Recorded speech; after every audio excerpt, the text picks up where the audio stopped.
My name is Mia Sanders. I'm 28 years old, and this happened in Big Bend National Park, Texas, during what was supposed to be a relaxing getaway with my boyfriend and his friends. I've always loved camping, but nothing prepared me for the horrors we encountered out there in the desert.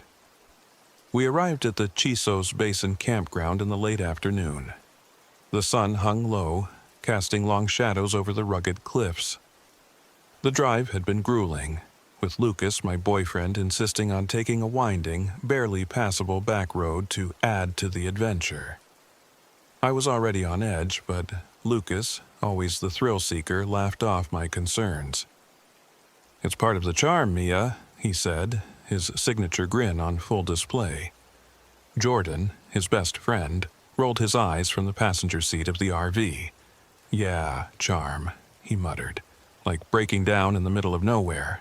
Great idea." In the back, Clara, Jordan's younger sister, was flipping through a book on local legends. "You guys know Big Bend has a history of weird disappearances, right?" she chirped. "Like, people just vanish out here. They say it's haunted or cursed." "Thanks for the bedtime story, Clara," Jordan said, his sarcasm razor-sharp. "Very helpful." I forced a smile, trying to push away the unease curling in my stomach. I wanted to enjoy this trip, to reconnect with Lucas and relax. But the desert already felt too vast, too quiet. By the time we parked the RV at the campsite, the shadows had deepened, and the air carried a strange electric stillness. The equipment issues started almost immediately. Lucas discovered the RV's water pump wasn't working. "We'll just hike to that spring we passed earlier," Lucas said casually, as though it wasn't a big deal. I shot him a look. "That's miles away, Lucas. In this heat?" "We'll manage," he replied, brushing off my concerns. The others didn't seem thrilled either, but Lucas's stubborn optimism had a way of steamrolling everyone else's objections. So we rationed what little water we had and decided to make the trek in the morning. The first night was restless. The desert wind whipped against the RV, and I kept waking to odd sounds. Scratching, faint tapping, almost rhythmic. At first, I thought it was a branch scraping against the side, but when I looked out the window, there were no trees near enough to touch the RV. I didn't mention it to the others. In the morning, Clara found that some of our gear, a flashlight and a small bag of snacks, was missing. "You guys took this stuff, right?" she asked, holding up the empty bag. "Nope," Lucas said, distracted as he inspected the RV. "Probably an animal," Jordan suggested, though his tone didn't sound entirely convinced. Still, we brushed it off and started the hike to the spring. The desert heat was oppressive, sapping our energy as we trekked over rocky terrain. I could feel the tension simmering between us, everyone tired and irritable. As we approached the spring, I thought I saw movement on a ridge above us, a tall, thin figure darting between the rocks. "Did you see that?" I asked, stopping in my tracks. Lucas squinted in the direction I was pointing. "Probably a deer or something." "Looked too tall to be a deer," I muttered, but no one else seemed concerned. The spring was a small pool nestled in a shaded hollow. As we filled our bottles, Clara started talking about skinwalkers. "They're from Navajo lore," she said. "Evil witches who can shapeshift into animals, or even people. They mimic voices to lure their victims." "Yeah, and they also hang out with Bigfoot," Jordan said, rolling his eyes. "You watch too much junk." "Just saying," Clara replied with a grin. "This place has that vibe, don't you think?" I didn't respond, but her words stayed with me. On the hike back, we got lost. The trail seemed to vanish, and the landmarks I thought I recognized looked different. It took hours to find our way back to the RV. By the time we did, the sun was sinking, and the same oppressive silence hung over the campsite. That night, the eerie noises returned, louder this time. Scratching, tapping and faint whispers. I woke Lucas, but when he looked outside, there was nothing there. "You're imagining things," he said, groggy and annoyed. But I knew I wasn't. Something was out there. The third night was when everything unraveled. It started with the sound of Lucas's voice calling my name from outside the RV. "Mia?" It was soft, insistent. "Come out here. I need you." I bolted upright. Lucas was lying next to me asleep. My heart pounded as I peeked out the window. In the moonlight, I saw a shadowy figure standing just beyond the campsite. Impossibly tall and thin, its eyes glowing faintly. "Mia, come here," it said again, in Lucas's voice. I froze. My breath caught in my throat. The figure didn't move, but kept staring, its head tilting slightly as if studying me. "Lucas," I whispered, shaking him awake. "Something's outside." He groaned, rubbing his eyes. "Probably an animal. Go back to sleep." "No," I hissed. "It's not an animal. Look." When he finally looked, the figure was gone. "You're stressed," he said dismissively, but I could see unease flicker across his face. The next morning, we discovered deep scratches along the RV's walls like claw marks. Lucas tried to act unfazed, but Clara looked genuinely scared for the first time. Even Jordan didn't have a sarcastic comment. "We should leave," I said, my voice firm. Lucas hesitated, then shook his head. "We'll leave tomorrow morning. It's too late to start packing now." "Lucas, this isn't normal." "Enough, Mia," he snapped. "We're fine." His stubbornness infuriated me, but I didn't push. I should have. That night, everything escalated. The tapping and scratching turned into pounding. The whispers grew louder, and now they mimicked all of us. My voice, Clara's laughter, Lucas's deep tone. It was as if the air itself carried the sound surrounding us. At one point, Jordan screamed. He'd gone outside to investigate the noise, and we found him sitting near the edge of the campsite, trembling and pale. It was Clara," he stammered, "calling me. But it wasn't her." "I told you," Clara whispered, tears streaming down her face. "It's a Skinwalker." Lucas grabbed a knife and stepped outside, ignoring my pleas to stay inside. "Come on, then," he yelled into the darkness. "You want to scare us? Show yourself." The wind howled, carrying that same mimicry, our voices laughing and calling out. Then we saw it. The figure emerged from the shadows, its limbs grotesquely long, its face a warped parody of human features. It moved closer, mimicking Lucas's laughter perfectly. He froze, backing up slowly. "Get inside," he whispered, his bravado gone. We barricaded ourselves in the RV, but the entity didn't leave. It circled, its glowing eyes visible through the windows. It began pounding on the walls, harder and harder, until the whole vehicle shook. Clara dug through her bag, pulling out a small bundle of sage. "We have to burn this. It's supposed to protect us." She lit the sage, the sharp herbal smell filling the air. As the smoke curled around us, the pounding stopped. The figure retreated, its glowing eyes fading into the night. At dawn, we abandoned the RV and started hiking out of the canyon. The creature stalked us from the ridges above, always just out of reach. Its mimicry growing fainter but no less unnerving. Jordan was the first to falter. He lagged behind, muttering to himself. When we turned to check on him, he was gone.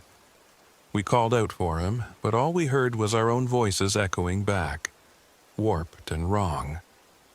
We didn't stop until we reached the ranger station, exhausted and terrified. Weeks later, a package arrived for me.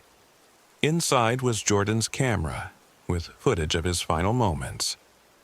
In the grainy video, he's surrounded by shadowy figures, their voices overlapping as they mimic us perfectly. I haven't camped since. The desert still haunts my dreams. And I know one thing for certain. Some places should be left alone.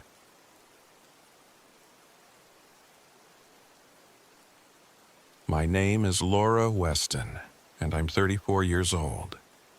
This happened last spring, when I decided to take a solo RV trip into the heart of Sam Houston National Forest. I'd been looking for some peace and quiet, a break from my messy divorce and the chaos of my life as a former schoolteacher turned struggling writer. I thought the isolation would help me focus on my memoir. Instead, it became the most horrifying experience of my life. I arrived at the campground in the early afternoon, parking my RV in a clearing that was about as remote as I could find. The trees stretched endlessly in every direction, their thick canopies blocking out most of the sunlight. I hadn't seen another camper since I turned off the main road, and that suited me just fine. I wanted solitude. After setting up camp, I took a short walk to explore the area. The forest was beautiful in a haunting kind of way. Tall pines rising like columns, their bark dark and weathered. There was a quietness to the place that felt both calming and oppressive, like the world had forgotten it existed. As I was heading back to the RV, I noticed an old, rundown cabin hidden among the trees. It looked abandoned, but as I got closer, I saw movement inside. A figure, small and hunched, peering out at me through a cracked window. A woman stepped out, her gray hair wild and unkempt. She wore a faded flannel shirt and jeans that were torn at the knees. "Don't see many folks out here," she said, her voice raspy. "You camping alone?" "Yeah," I replied, trying to keep my tone light. "Just here to write and get away for a bit." She narrowed her eyes at me, her face shadowed by the brim of a tattered hat. "You shouldn't wander too deep into the woods, especially at night." I raised an eyebrow. "Why not?" She didn't answer right away, just glanced over her shoulder toward the trees. "This forest has stories," she said finally. "Lost children, people who go missing. Just be careful." I nodded politely, but her words lingered in my mind as I walked back to the RV. Something about her tone, half warning, half regret, left me unsettled. The first night passed uneventfully. I spent the evening writing by the dim glow of my laptop, the only sounds the occasional rustle of wind in the trees and the distant hoot of an owl. It was the kind of quiet I'd been craving. But the second night was different. It started with laughter. Faint, high-pitched giggling, like children playing. I froze, my fingers hovering over the keyboard. The sound was coming from outside, near the edge of the clearing. I told myself it was just the wind or maybe an animal, but something about it didn't feel right. I grabbed a flashlight and stepped outside. The beam cut through the darkness, illuminating the trunks of the pines and the undergrowth below. The laughter stopped. The forest was still. I was about to head back inside when I noticed something in the dirt. Small footprints leading away from the RV and into the trees. They looked like they belonged to a child, but they were too perfect, too well preserved for the soft, uneven ground. It was as if they'd been placed there deliberately. The next day, I tried to shake off the unease by going for a hike. I stuck to a marked trail, but even in the daylight, the forest felt oppressive. The trees seemed to lean closer, their branches tangling overhead like skeletal fingers. As I walked, I heard something, a soft, melodic singing, carried on the wind. It was faint at first, barely audible, but it grew louder as I moved deeper into the woods. The tune was hauntingly familiar, like a nursery rhyme I couldn't quite place, but the words were wrong, jumbled and nonsensical. I called out, "Hello, is someone there?" The singing stopped. The forest was silent again. That was when I saw them. 3 children stood in the shadows, their faces pale and their clothes old-fashioned, faded dresses and suspenders that looked like they belonged in another century. They didn't move, just stared at me with wide, dark eyes that didn't seem to reflect the light. "Are you lost?" I asked, stepping closer. "Where are your parents?" The smallest of the three, a girl no older than 6, tilted her head and smiled. It wasn't a warm smile. It was too wide, too deliberate. "Mother will find us," she said. Her voice was soft, almost a whisper, but it carried through the still air like a shout. I hurried back to the RV, my heart pounding. By the time I reached the clearing, the children were gone. I tried to convince myself that they were just local kids playing a prank. But deep down, I knew something wasn't right. That night, I locked all the doors and windows and kept the lights on. The laughter returned, louder this time, circling the RV like a taunt. I could hear small hands tapping on the windows, followed by faint giggles that sent chills down my spine. I didn't sleep. The next morning, I decided to leave. I'd had enough of the forest and its strange inhabitants. But when I tried to start the RV, the engine wouldn't turn over. I checked the battery, the fuel. Everything seemed fine, but it just wouldn't start. That's when Maggie appeared again, emerging from the trees like a ghost. She walked up to the RV and rapped on the driver's side window. "You need to leave," she said when I opened the door. "Now." "I'm trying," I said, my voice shaking. "It won't start." Her expression darkened. "They won't let you leave. Not until they're done with you." I stared at her, my pulse racing. "Who?" "The children." She nodded. "They were taken, years ago, by her." "By who?" Maggie didn't answer. Instead, she handed me a small bundle of dried herbs and a rusted iron horseshoe. "Burn the sage. Keep the iron close.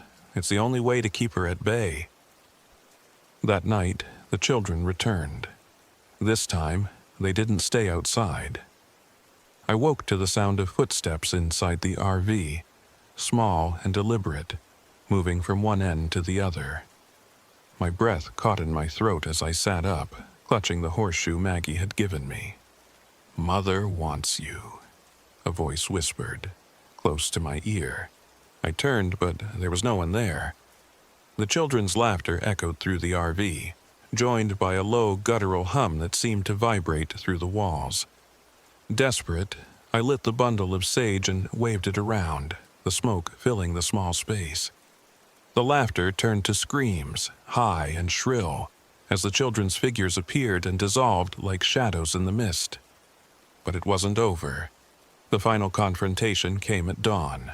As the first light filtered through the trees, I saw her, standing at the edge of the clearing near an old, overgrown well. She was tall and thin, her face obscured by a tangle of black hair, her arms stretched unnaturally long, ending in clawed fingers that scraped against the stone rim of the well. The children stood around her, their eyes blank and their mouths open in silent screams. "Come," she said, her voice a low, guttural rasp. "Join my family." I held up the horseshoe and she recoiled, hissing like a wild animal. The children lunged toward me, their hands clawing at the air, but the sage smoke kept them at bay. Summoning every ounce of courage, I threw the horseshoe toward the well. As it clanged against the stone, the woman let out an ear-splitting scream, and the children dissolved into mist. The forest fell silent. By the time I got the RV started, the sun was fully up. I didn't look back as I drove away, my hands trembling on the wheel. I never wrote about what happened in Sam Houston National Forest. It was too personal, too real. But sometimes in the dead of night I still hear their laughter, faint and far away, and I wonder if I truly escaped.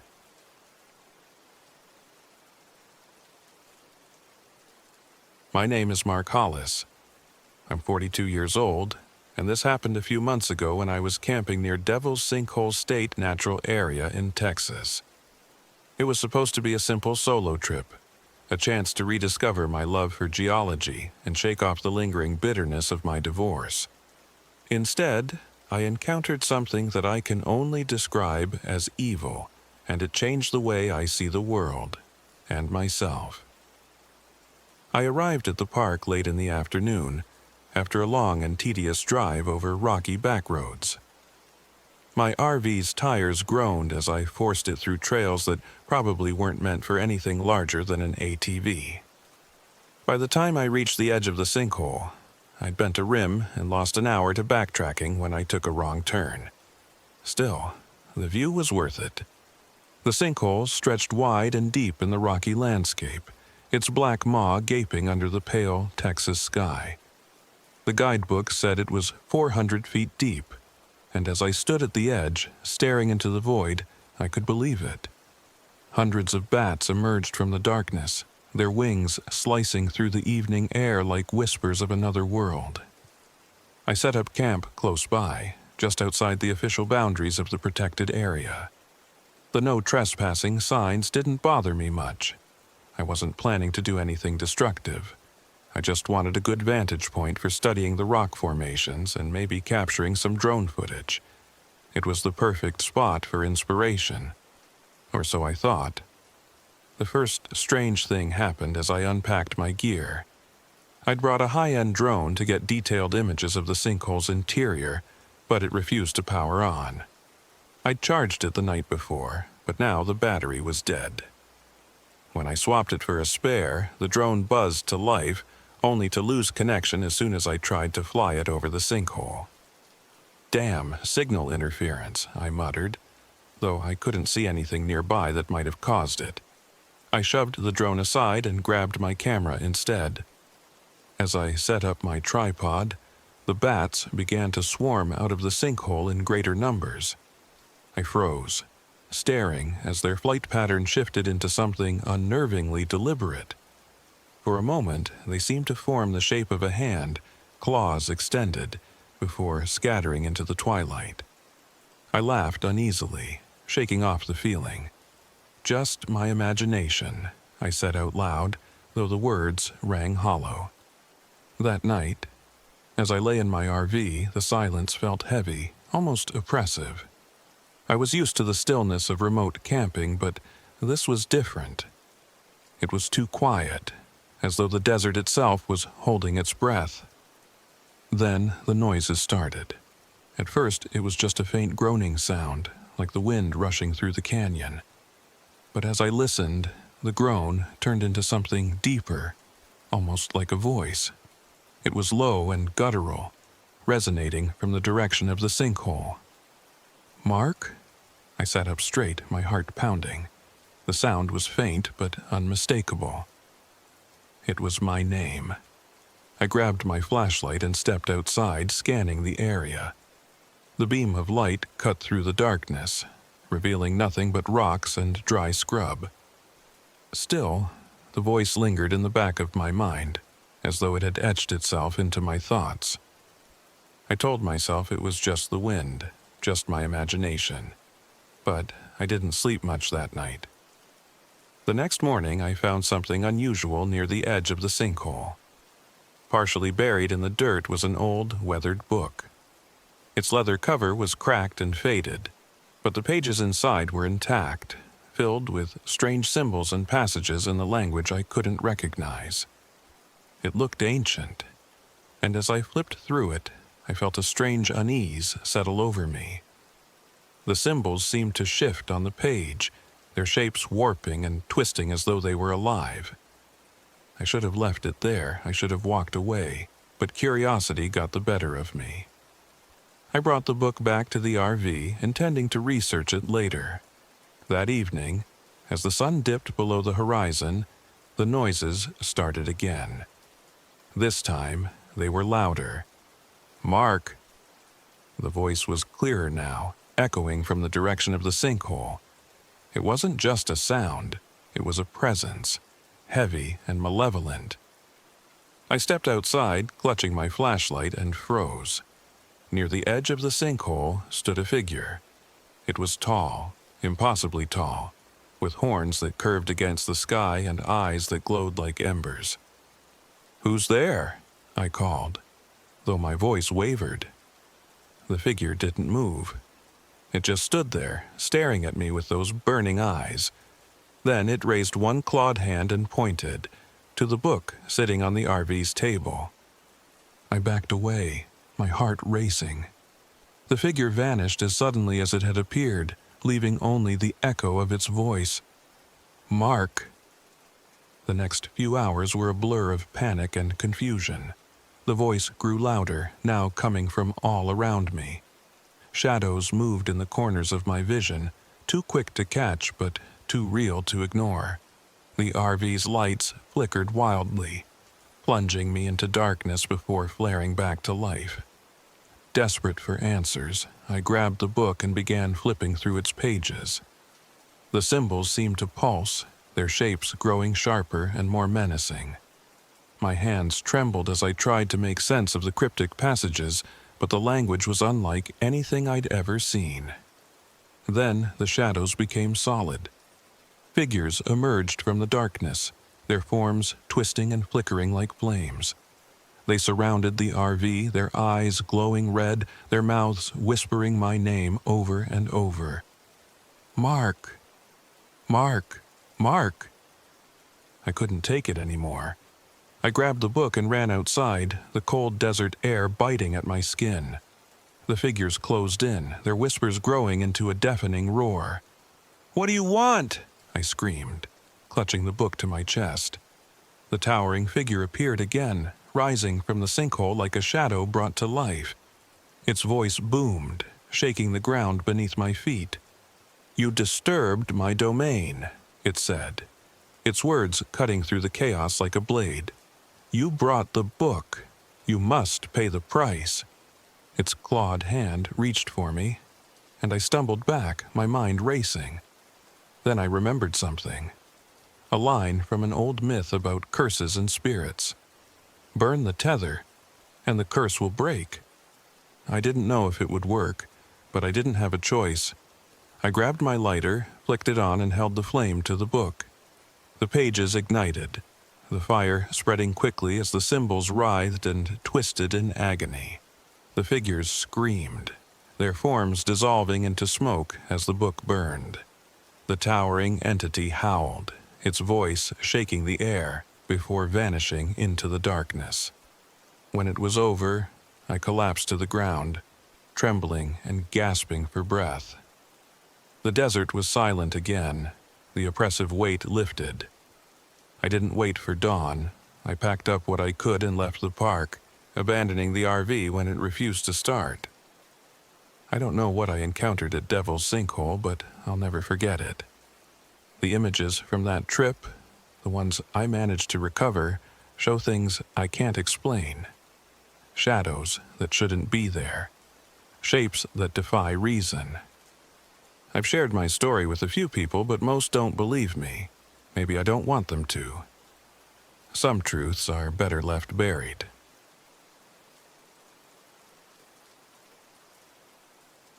My name is Alex Grayson. I'm 34 years old, and this happened in Caprock Canyon State Park, Texas, about 6 months ago. I'd planned a solo camping trip to photograph the park's famous bison herds and rugged landscapes, hoping to create a portfolio that might revive my struggling career as a wildlife photographer. It was supposed to be a fresh start, but it turned into something else entirely. It's not easy to talk about, and even now, I'm not sure if what happened was real. All I know is I left Caprock Canyons with scars I can't explain, and images I didn't take. I arrived at Caprock in the late afternoon, the sun hanging low over the crimson cliffs. The road twisted through towering rock formations and open grasslands dotted with bison. It was exactly the kind of untouched beauty I'd been hoping to capture. I parked my RV at a remote campsite near the North Prong trailhead. I wanted isolation, and I got it. My nearest neighbors were miles away. The silence was profound, broken only by the occasional rustle of wind through the dry grass. It was perfect, or so I thought. The first sign that something wasn't right came almost immediately. After setting up camp, I noticed my RV's battery wasn't charging. The lights flickered once, twice, then went out completely. "Great," I muttered, grabbing a flashlight. "Guess it's just me in the dark." I shrugged it off. I dealt with worse equipment problems before. Besides, the RV wasn't essential. I could manage with my camera gear and a good campfire.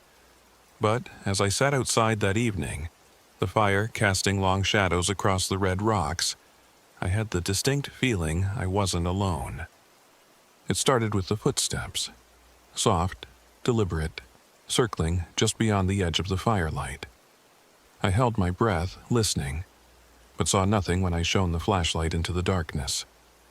Probably a bison, I told myself. Or a deer. The thought wasn't comforting. The next day, I set out early to explore the trails. The park was even more beautiful than I'd imagined, the red cliffs rising against a brilliant blue sky. But as I hiked, something felt off. The first strange thing I noticed was the rock formations. They were jagged and angular, like natural spires, but they seemed to shift when I wasn't looking directly at them. It was subtle, just a shadow in the wrong place, or a formation that looked taller than it had a moment before. I chalked it up to fatigue. I hadn't been sleeping well. Still, the feeling of unease lingered. Around noon, I came across a small hidden corner of the park, a space that seemed untouched by time.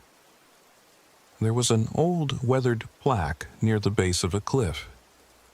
The words were barely legible, but I managed to make out the gist. In memory of the unnamed woman, accused of witchcraft and executed by settlers, 1871. She cursed this land with her dying breath, vowing to haunt all who disturb it. I laughed nervously, taking a picture of the plaque. "That'll make for an interesting caption," I muttered, but the hair on my arm stood up as I read the words again. That night, the footsteps returned, louder this time, accompanied by faint whispers that seemed to come from everywhere and nowhere. I sat frozen in the RV, clutching my flashlight like a lifeline. When I finally worked up the courage to look outside, I saw nothing but shadows. I tried to sleep, but my dreams were worse. I saw a woman, her face obscured by a tangle of black hair, standing in the middle of a canyon. Her dress was tattered, her eyes glowing red. She didn't move, didn't speak, just stared. I woke drenched in sweat, the whispers still echoing in my ears. By the third day, I was ready to leave. But when I tried to start the RV, the engine sputtered and died. No power, no escape. I spent the afternoon hiking to higher ground, hoping for cell service, but my phone refused to connect. As I trudged back to camp, the wildlife began acting strangely. A bison stood in the middle of the trail, blocking my path. Its eyes were wide, unblinking, and it didn't move, even when I waved my arms and shouted. Eventually, I had to detour around it, the weight of its stare pressing into my back. The birds were worse. They gathered in clusters, perched on the rocks around my campsite, watching me in eerie silence. When I tried to shoo them away, they didn't budge. That evening, the storm rolled in. Thunder rumbled across the canyon, and lightning illuminated the cliffs in stark, jagged flashes. I huddled inside the RV, listening as the whispers grew louder, almost conversational. My name floated through the air, spoken in a soft, unfamiliar voice. "Alex!" I froze, my breath catching. The voice came again, closer this time. "Alex, come outside." I didn't move, my heart thundered in my chest as I gripped the flashlight and stared at the door. The whisper turned to a knock, soft at first, then louder, insistent. Bang, bang, bang. I shouted, "Who's there?" but got no response. The knocking stopped, replaced by laughter, low and guttural, like it was coming from the depths of the earth. I couldn't take it anymore. I grabbed my camera, determined to document whatever was happening, and stepped outside. The storm had transformed the canyon into a surreal landscape. The wind howled, and the rain came in sheets, but I barely noticed. My eyes were locked on the figure standing at the edge of the firelight. It was the woman from my dreams. She was gaunt and skeletal, her eyes glowing like embers. Her lips moved, forming words I couldn't hear over the wind. I raised the camera, snapping photo after photo, but she didn't react. Slowly, she lifted one hand and pointed to a small pile of stones near the base of the cliffs. I don't know why I followed her gesture, but I did. Beneath the stones, I found a crude shrine, a bundle of twigs and bones bound together with what looked like human hair. My stomach turned, but I couldn't look away. Suddenly, I felt a hand on my shoulder. I spun around, but there was no one there. The woman was gone when I returned to the RV, but the whispers remained. They filled the air, growing louder, more frantic, until I thought I would lose my mind. Desperate, I remembered the plaque, the witch's curse. I grabbed one of my photographs, the best one I'd taken of the park, and lit it with my campfire. The whispers stopped. The air went still. For a moment, I thought it was over. But as I packed my things, I noticed something strange. The photos I'd taken that day were distorted, filled with shadows and shapes that hadn't been there before. One image stood out, a figure standing on the ridge, her eyes glowing red. I left Caprock Canyons at dawn, abandoning my RV and hiking until I reached the main road. A park ranger found me hours later, dehydrated and delirious. I didn't tell him what happened. The photos from that trip gained me some recognition, but I can't take pride in it. Every time I look at them, I feel her eyes watching me, and I hear the whispers again.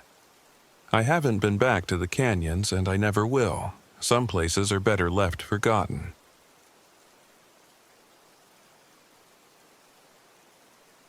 My name is Ethan Reed, and I'm 32 years old. Last spring, I decided to take a solo RV trip through Texas to clear my head.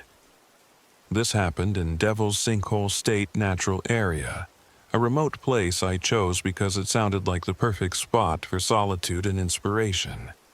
I never believed in ghost stories or superstitions, but that trip changed everything. It started out like any other camping adventure. I arrived at the park late in the afternoon and set up my RV at the closest designated camping area near the famous sinkhole. The Devil's Sinkhole is a massive limestone cavern that drops over 300 feet into the earth. It's known for its bat colonies, and every evening, thousands of bats emerge in a swirling mass, a sight I hope to capture for my blog. The place was eerily quiet, but I didn't mind. Solitude was the whole point of the trip. As I parked my RV, I noticed another vehicle pulling up. A green park ranger's truck. A woman stepped out, mid-40s, with a weathered face that looked like it had seen more than its share of sun and wind. "You're here alone?" she asked, her tone more curious than accusatory. I nodded. "Yeah, just me. I'm documenting the park for my blog." She gave me a look, not unkind, but cautious. "Don't stay out too late," she said. "This place has its stories." I smiled, assuming she meant coyotes or other wildlife. "I'll be careful." Her eyes lingered on me for a moment before she added, "Be sure to leave before sundown tomorrow. The Devil's Caravan comes through here at night." I laughed, thinking she was joking, but her expression didn't change. "What do you mean?" I asked. "Just don't stay past sundown," she said. Then she climbed back into her truck and drove off, leaving me with a strange feeling in the pit of my stomach. The first signs of trouble came that evening. I'd planned to use the RV's generator to charge my camera and other equipment, but about an hour before sunset, the generator sputtered and died. I tried restarting it several times, but nothing worked. My backup battery pack wouldn't turn on either, and my phone signal had vanished entirely. I decided to make the best of it. I grabbed my flashlight and headed out to the sinkhole to watch the bats. It was an incredible sight. Thousands of them spiraling into the sky like a living tornado. But as I stood there, taking it all in, I thought I heard something else. A faint whisper. At first, I told myself it was just the wind echoing through the canyon, but the sound grew louder. It wasn't words exactly, just a low, rhythmic murmur, like chanting. I shined my flashlight toward the sinkhole, but there was nothing there. The bats had all flown off, leaving the area in an oppressive silence. That was when I saw the shadows. They appeared on the ground near the edge of the sinkhole, tall and humanoid, but there was nothing nearby to cast them. My heart raced as I scanned the area with my flashlight. The shadows didn't move, but they didn't vanish either. I told myself it was just a trick of the light and hurried back to the RV. That night, the real horror began. It started with the sound of wheels. At first, it was faint, like an old wagon rolling over gravel. I sat up in bed, listening. The sound grew louder, accompanied by the soft clip-clop of hooves. I peeked out the RV window, expecting to see a group of late-night campers, but what I saw froze me in place. A caravan of wagons was moving through the fog, illuminated by an eerie, bluish glow. The wagons looked ancient, their wooden wheels creaking under their weight. Shadowy figures rode skeletal horses, their faces obscured by darkness. I wanted to believe it was some kind of historical reenactment or a hallucination brought on by exhaustion, but deep down, I knew it wasn't. The caravan moved silently, the figures turning their heads toward my RV as they passed. Then, one of them stopped. A tall, shadowy rider dismounted from his spectral horse and began walking toward the RV. His movements were slow but deliberate, like he knew I was watching. I stumbled back from the window, my breath coming in short gasps. The figure stopped just outside the RV, his glowing red eyes piercing through the darkness. "Ethan," he said, his voice deep and resonant, "you've traveled far. Come with us." My blood turned to ice. I don't remember how long I sat there, paralyzed with fear. The figure didn't move, but his presence was suffocating, as if the air itself had thickened. Finally, I forced myself to speak. "Who are you? What do you want?" The figure tilted his head, almost amused. "I am the conductor of the caravan. We travel these lands, seeking those who are lost. Join us, and you will be free of your burdens." His words sent a chill down my spine. They weren't just words, they were images and emotions invading my mind. I saw flashes of myself wandering endlessly through deserts and forests, untethered from time. It was tempting in a strange, horrifying way, but something inside me pushed back. "No," I said, my voice trembling. "I'm not going anywhere with you." The conductor's eyes narrowed. "You resist, but you will join us. All travelers do in time." He raised a hand, and the RV shook violently. The lights flickered, and a horrible scraping sound filled the air like nails on metal. I grabbed my wallet instinctively, pulling out a small iron cross my grandmother had given me years ago. When I held it up, the conductor recoiled, his figure wavering like smoke in the wind. The caravan began to fade, the wagons dissolving into the fog. "You cannot escape us," the conductor said, his voice echoing as he disappeared. "We will return." The next morning, I left Devil's Sinkhole as quickly as possible. My RV started without issue as if nothing had happened, but I couldn't shake the feeling of being watched. When I got back to civilization, I tried to research the Devil's Caravan, but all I found were vague references to ghostly wagons and lost souls. No one seemed to know the full story, and part of me was relieved. I didn't include the experience in my blog. Who would believe me? But even now, months later, I sometimes wake up in the middle of the night, my heart racing, and when the room is quiet enough, I think I can still hear the creaking of wagon wheels. This is my story, for whatever it's worth. If you're ever near Devil's Sinkhole, be careful, and whatever you do, don't stay past sundown.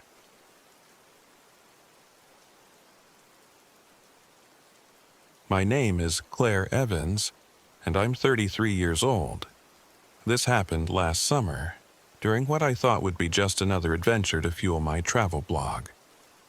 I've spent the better part of my career exploring hidden gems and offbeat places, but nothing, not even the ghost tours in Savannah or the creepy hotels in New Orleans, could have prepared me for Enchanted Rock. I pulled my RV into the campsite just before noon. Enchanted Rock rose in the distance, a massive pink granite dome that glowed faintly under the Texas sun.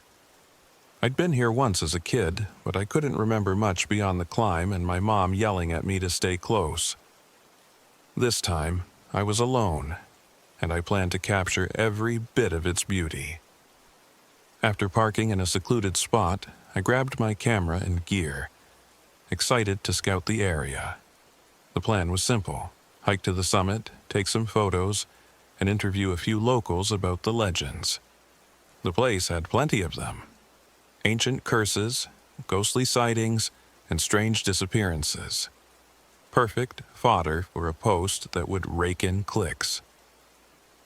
I checked in at the visitor center, where I met Maggie, a park ranger who looked to be in her late 50s. She wore a wide-brimmed hat and had a weathered face that reminded me of an old cowboy movie. "First time here?" she asked, her tone friendly but measured. "First time as an adult," I said, smiling. "I'm a travel writer, and I wanted to cover some of the stories about the rock. You know, the spooky stuff." Her expression shifted slightly. "It's a beautiful place, but you need to respect it, especially after dark." "Why? Is it really haunted?" I teased. She hesitated before answering. "There are things here, older than you can imagine. The Tonkawa people believed this was a sacred site. They say a warrior cursed it before he died. I've seen enough strange things to believe there's truth to it." I laughed nervously. "Well, I'm not planning to anger any spirits." Her gaze lingered on me, her eyes serious. "Just don't wander too far off, and if you hear drumming, go the other way." I dismissed her warning as local folklore meant to entertain tourists, but as I hiked up the trail, I couldn't shake the feeling that the rock was watching me. The path twisted through clusters of boulders and dry scrub, the air hot and still. Occasionally, I'd hear a bird or the rustle of a lizard darting through the brush, but otherwise, it was unnervingly quiet. About halfway up, I noticed something strange. Symbols etched into the granite. They were rough and jagged, like they'd been scratched in haste, and they didn't look like anything I'd seen before. I snapped a few photos, thinking they'd make for a good mystery in my blog. Then, for no reason I could explain, a chill ran down my spine. It was the middle of the day, blazing hot, but the air felt cold and heavy. I brushed it off as nerves and kept climbing. When I reached the summit, the view was breathtaking. The horizon stretched endlessly, the land below dotted with patches of green, and the occasional shimmer of water. I set up my tripod and began taking pictures, losing myself in the work. That's when I heard it. A faint drumming sound carried on the wind.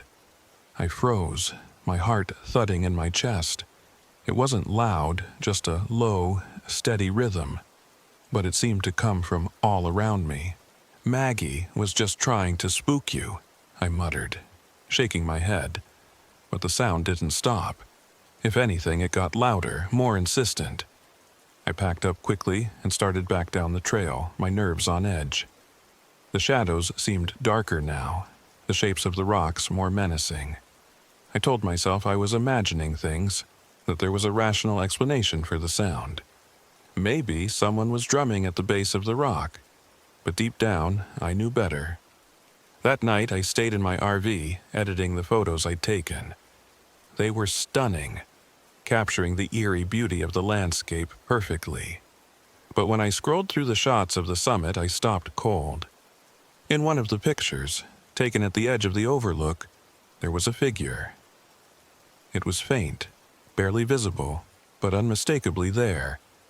A tall, shadowy shape that hadn't been there when I snapped the shot. I stared at the screen, my stomach twisting. Was it a trick of the light? A glitch in the camera? I tried to rationalize it, but the memory of that drumming filled my mind. And suddenly, I didn't feel so alone. The first knock came around midnight. Soft, tentative, like someone tapping on the side of the RV. My blood turned to ice. I froze, listening.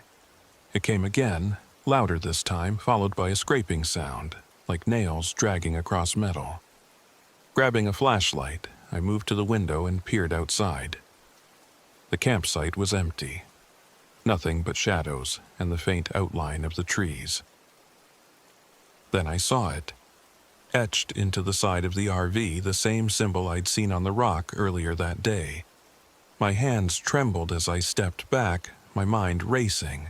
Someone was messing with me. They had to be, but deep down, I knew this wasn't a prank. The next morning, I drove to town and asked around about the symbols. Most people didn't recognize them, but an older man at a coffee shop told me they looked like warnings used by the Tonkawa. They marked sacred places, he said, places where the spirits were restless. The word restless stuck with me. On a whim, I stopped by the visitor center and found Maggie. When I told her what had happened, she frowned deeply. "You need to leave," she said, her voice firm. "The rock isn't just a place. It's alive, and you've drawn its attention." "Attention?" I repeated, my stomach sinking. "You've disturbed something that doesn't want to be disturbed." I didn't leave, I should have, but my curiosity and my pride kept me there. That night, the drumming returned, louder and closer than before. The air inside the RV felt suffocating, thick with an invisible weight. I tried to sleep, but kept waking to strange noises. Footsteps circling the RV, faint whispers just outside the door. Around 3 a.m., I couldn't take it anymore. Grabbing my flashlight, I stepped outside, determined to confront whatever or whoever was tormenting me. The campsite was shrouded in darkness, the trees casting long, jagged shadows. As I shone the light around, I spotted something near the edge of the clearing. An altar of stones, arranged in a circle. In the center was a bundle of feathers and bones, tied with twine. My breath caught. The drumming grew louder, echoing in my ears, and then I saw him. The shadowy figure from my photo. He stood just beyond the altar, his form shifting and flickering like smoke. "You're not real," I whispered, backing away. "This isn't real." But then he moved, stepping closer. His eyes burned with an unnatural light, and the air grew colder with each step. I stumbled, falling to the ground, and the flashlight rolled out of my hand. "Leave!" a voice hissed, deep and guttural, reverberating through the clearing. Scrambling to my feet, I ran back to the RV, slamming the door behind me. The drumming stopped, leaving a deafening silence in its wake. At dawn, I packed up and left without looking back. As I drove away, I glanced in the rearview mirror and saw the figure standing on the summit, watching me. I've written about many places since then, but I'll never return to Enchanted Rock. Some things are meant to remain untouched, their stories told in whispers and warnings. And if you ever visit, take Maggie's advice. If you hear drumming, go the other way.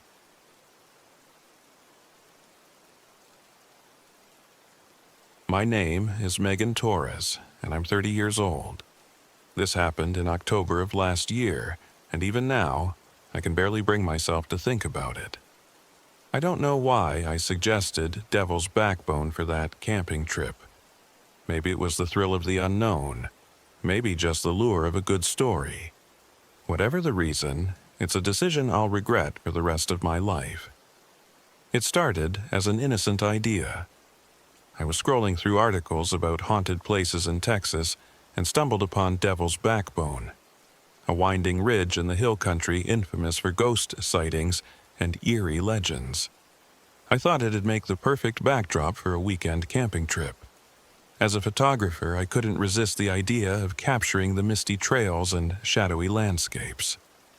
Jason, my boyfriend of 5 years, wasn't thrilled, but agreed.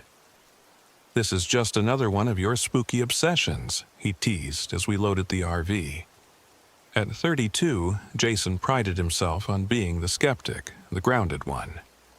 He was coming along to humor me, or so he claimed. Lisa, my best friend since college, was the opposite. At 28, she had a deeply spiritual side and was fascinated by the paranormal. "I can feel places," she always said. She brought along her new boyfriend, Evan. I didn't know much about him except that he was quiet, outdoorsy, and seemed to have a dark edge, like he'd seen things he didn't talk about. We set out early on a Friday morning, the RV loaded with supplies, cameras, and hiking gear. The drive through the hill country was gorgeous, rolling hills, golden grass, and patches of dense forest. As we wound our way up the backbone, I felt a strange mix of excitement and unease. The ridge had a way of playing tricks on your eyes. Shadows shifted in the trees, and the horizon seemed to ripple with heat even though it wasn't that warm. "This place is beautiful," Lisa said, leaning out of the window to take a picture. "But it feels heavy." Jason rolled his eyes. "It feels like any other ridge in Texas." Evan said nothing, just stared out the window with a furrowed brow. We arrived at the campsite in the late afternoon. The spot was secluded, with a view of the ridge and the sprawling valley below. As we set up, Lisa wandered off to explore, and I busied myself with my camera. The golden hour was breathtaking, the light filtering through the trees like something out of a dream. "Come look at this," Lisa called from the edge of the clearing. Jason and I joined her, and she pointed to a cluster of rocks etched with strange symbols. They looked ancient, jagged, and deliberate. "Probably just graffiti," Jason said, brushing it off. But Evan frowned. "They're warnings," he muttered. When we pressed him, he clammed up, saying, "It's nothing, just folklore." That night, as we sat around the campfire, the atmosphere shifted. The usual chirping of insects and rustling of leaves seemed to fade, replaced by an unnatural stillness. Even Jason noticed it. "Too quiet," he said, poking at the fire. "Where's all the wildlife?" Lisa stared into the flames. "They know something's wrong." I laughed nervously, trying to shake the tension. "Come on, it's just a quiet night. Let's tell ghost stories." We stayed up late, swapping tales and drinking. It wasn't until everyone had gone to bed that I heard it. The faint sound of whispering just beyond the RV. At first, I thought it was Lisa or Evan, but when I peeked outside there was no one there. Just the darkness, pressing against the clearing. I told myself it was the wind. The next morning, we decided to hike to one of the overlooks. Jason took the lead, map in hand, while Lisa and I trailed behind, snapping pictures. Evan walked silently at the back, his eyes darting to every shadow. The trail was tougher than we expected, steep and rocky. The air felt thicker the higher we climbed, as if the ridge was trying to push us back. About halfway up, Jason stopped. "Do you see that?" he asked, pointing ahead. I squinted and saw what he meant. a dark figure standing on the trail, motionless. At first, I thought it was another hiker, but something about it was off. The proportions seemed wrong, the limbs too long, the stance unnatural. Probably just a tree or something, Jason said, but his voice wavered.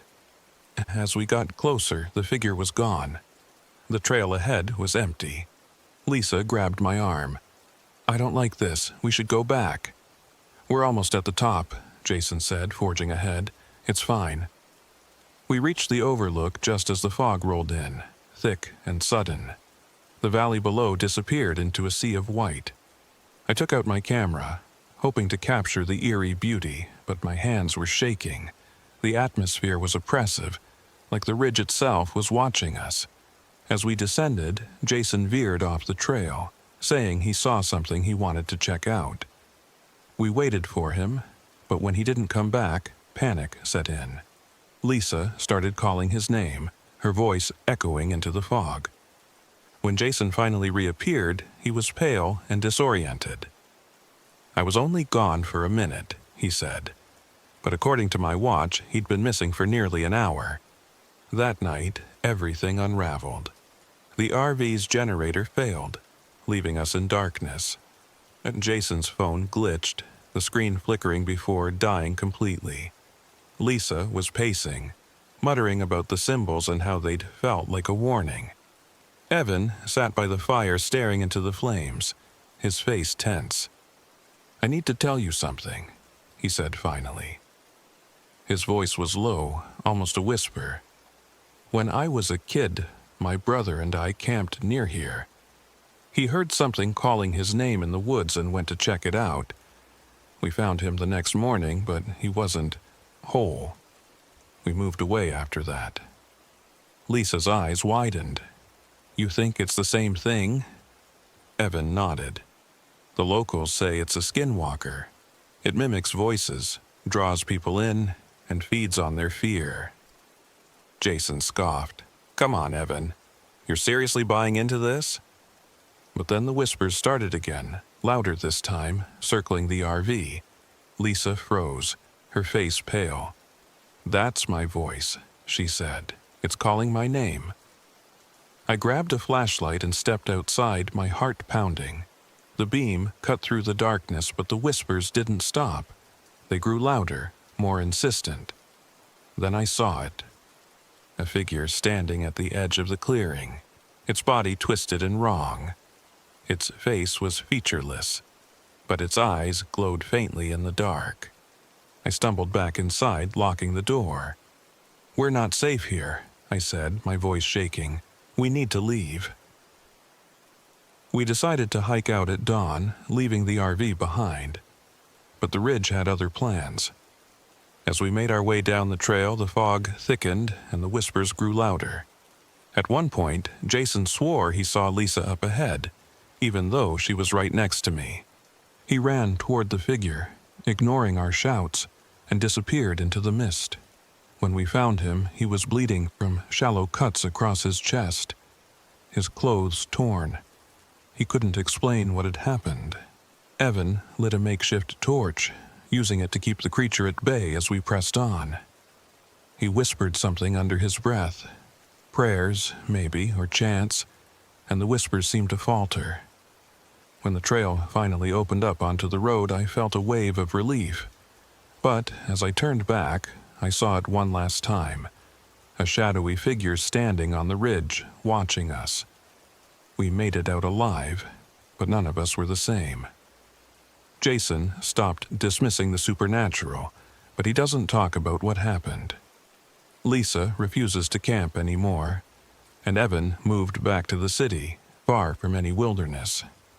As for me, I deleted every photo I took that weekend, afraid they might carry some trace of the thing that stalked us. If you ever visit Devil's Backbone, don't ignore the whispers. And if something calls your name, don't answer.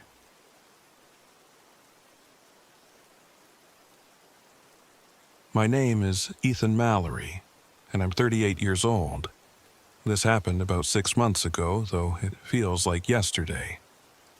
I was at a breaking point in my life, still reeling from the loss of my wife, Rebecca. She'd been gone for a year, but the grief clung to me like a shadow I couldn't shake. I thought a solo camping trip to Davy Crockett National Forest might help. The peace and solitude would let me clear my head, or so I thought.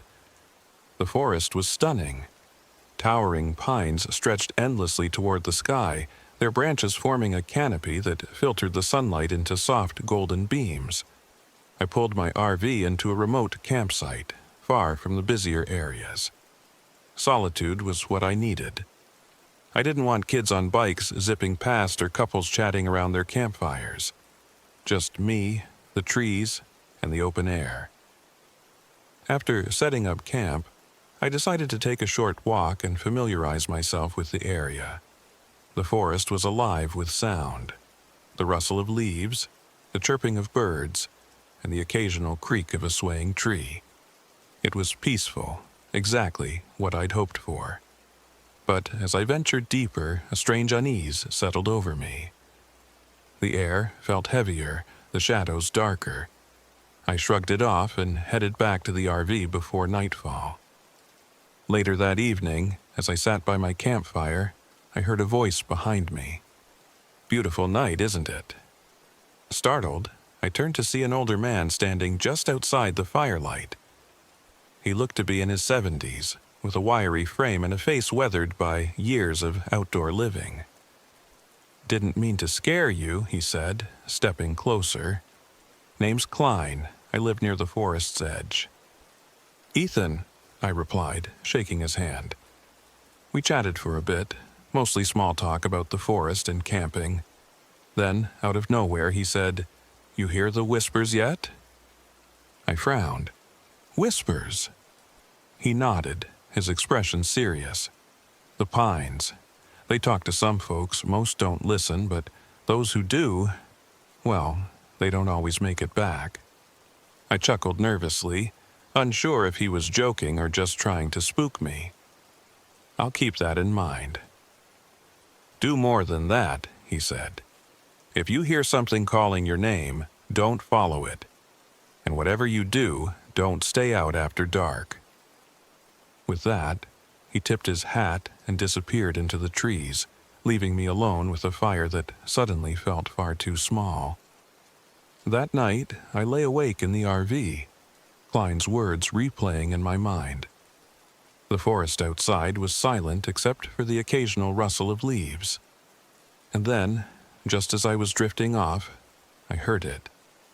A faint whisper, barely audible over the hum of the night. "Ethan!" I bolted upright, my heart hammering in my chest. It was probably the wind, I told myself. Just the wind. But the voice came again, softer this time, as if it were right outside the RV. "Ethan!" I grabbed a flashlight and stepped outside, scanning the darkness.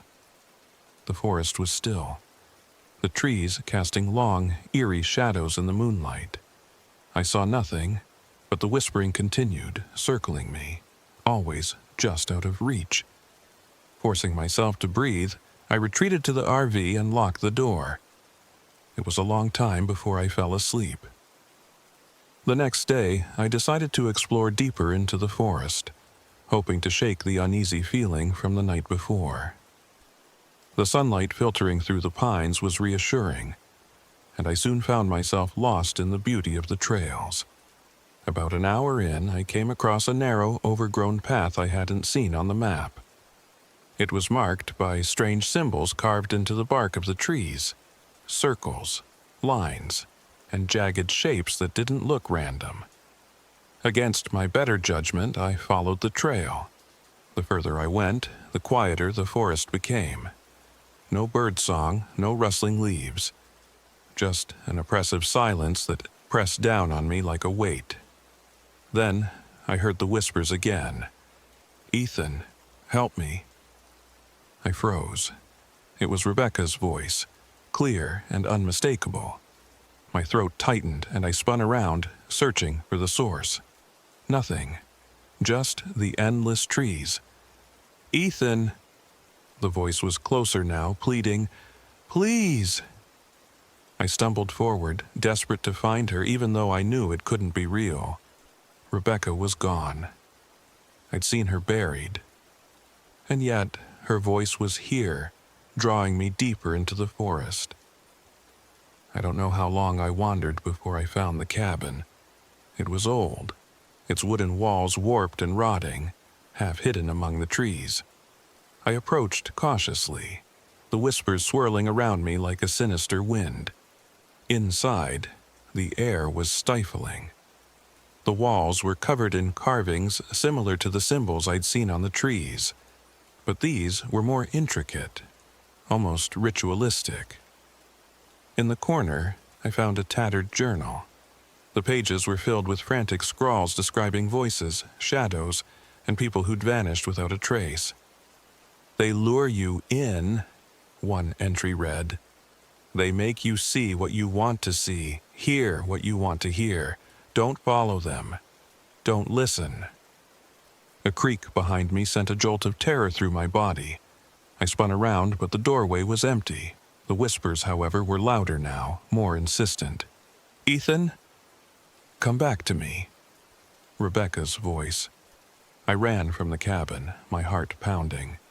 The forest seemed alive, the trees closing in around me, the whispers echoing from every direction. I couldn't tell where I was going, only that I had to get away. As night fell, the whispers turned to laughter, soft, mocking, and inhuman. I stumbled into a clearing, my legs trembling, and saw a figure standing at the edge of the trees. It was Rebecca, or something that looked like her. She smiled, her eyes glinting in the moonlight. "You found me," she said, her voice warm and familiar. "Come closer." I took a step forward, tears streaming down my face. But something in the back of my mind screamed at me to stop. This wasn't Rebecca. It couldn't be. "Who are you?" I demanded, my voice shaking. The smile twisted into something monstrous. "Don't you recognize me, Ethan? I've been waiting for you." The figure dissolved into shadow, its form shifting and stretching until it became something unrecognizable. A towering mass of darkness with glowing eyes, surrounded by the sound of countless voices whispering in unison. I scrambled back, fumbling with the lighter in my pocket. My hand brushed against a bundle of dried sage I'd picked up earlier in town. Klein had said something about its protective properties, though I hadn't believed him at the time. With shaking hands, I lit the sage and held it out in front of me. The entity recoiled, the whispers turning into a deafening roar. The flames seemed to weaken it, the shadows retreating as I waved the burning sage. "Leave me alone!" I shouted, my voice echoing through the clearing. The entity let out a final guttural howl before vanishing into the darkness. The forest fell silent. At dawn, I found my way back to the RV, guided by some unseen force. Klein was waiting at the edge of the campsite, his expression grim but unsurprised. "You made it," he said simply. I nodded, too exhausted to speak. "Not everyone does," he added. "The forest let you go. Don't push your luck." I left Davy Crockett National Forest that morning, the towering pines shrinking in the rearview mirror. I haven't been camping since, and I doubt I ever will. Some places aren't meant to be understood, only respected. And if you ever find yourself in the whispering pines, don't listen to the voices. Whatever you hear, it isn't real. At least, I hope it isn't.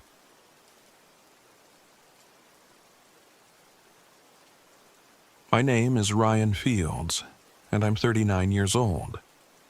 This happened last December when I decided to take my RV into Guadalupe Mountains National Park in Texas. I needed a break from everything: work, people, life itself. After years as a war correspondent, I thought I could handle anything. What I found in those mountains made me question everything I believed. The park was as beautiful as I'd hoped. Jagged limestone peaks loomed over the dry, barren landscape. and the December air was crisp, almost cleansing. I parked my RV in a remote spot near McKittrick Canyon, away from the more crowded areas. Isolation was exactly what I wanted. Silence, space, and time to think. I spent the first day hiking the trails, taking in the views and snapping photos for a potential article I'd pitch later.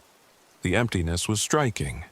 I barely saw anyone else on the trails, and the few people I did meet kept to themselves. It was perfect, or so I thought. On my way back to the RV, I stopped at a small gift shop near the park entrance. The woman behind the counter, Maria, greeted me warmly and struck up a conversation. She was one of those chatty locals who could make you feel at home with just a few words. "You camping here alone?" she asked as she rang up my purchase.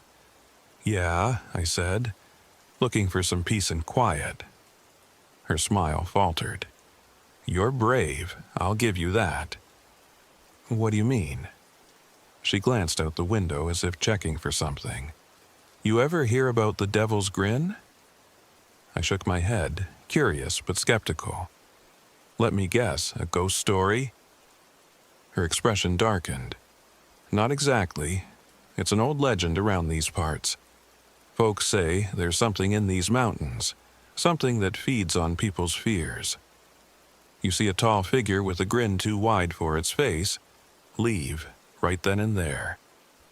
I laughed it off, thanked her, and left. Legends were just that, stories. But as I drove back to my campsite, her words stuck with me, like a splinter I couldn't quite remove. That night, the wind howled through the mountains, rattling the RV. I sat by the small campfire I'd built, sipping coffee and staring at the stars. The silence was almost oppressive, broken only by the occasional rustle of dry brush. I was about to head inside when I noticed movement near the edge of the firelight. A shadow, too tall, too thin, flitted between the trees. I froze, my breath catching in my throat. "Hello?" I called, shining my flashlight toward the trees. Nothing. Just the wind and the flickering flames. I told myself it was nothing, just my mind playing tricks after Maria's story. But as I climbed into the RV and locked the door, I couldn't shake the feeling that I wasn't alone. The next day, I hiked deeper into McKittrick Canyon, hoping to shake off the unease from the night before. The sun was bright and the landscape was stunning. Sheer cliffs, rocky trails, and the occasional cluster of juniper trees. But the sense of isolation was overwhelming. My watch stopped working halfway through the hike, and I realized I'd lost track of time. By the time I made it back to the RV, the sun was already setting, and a strange fog was creeping over the mountains. As I opened the door, I noticed something odd. My hiking boots, which I'd left neatly by the RV steps, were gone. In their place was a single, weathered boot I didn't recognize. That night, the wind returned with a vengeance, slamming against the RV. The heater sputtered and died, leaving me shivering under a pile of blankets. I tried to distract myself by writing, but my thoughts kept drifting back to Maria's warning. Then came the knock. It was faint at first, like someone tapping on the RV's metal siding. I held my breath, waiting for it to stop, but it only grew louder, more insistent. I grabbed a flashlight and peered out the window. Nothing but darkness. "Knew you couldn't handle it," a voice sneered, low and mocking. It was my voice, but twisted, distorted. I spun around, the flashlight trembling in my hand. "Who's there?" The knocking stopped. For a moment, the RV was silent. Then I saw it. A figure stood just beyond the firelight. Tall and impossibly thin, its limbs too long and its head tilted at an unnatural angle.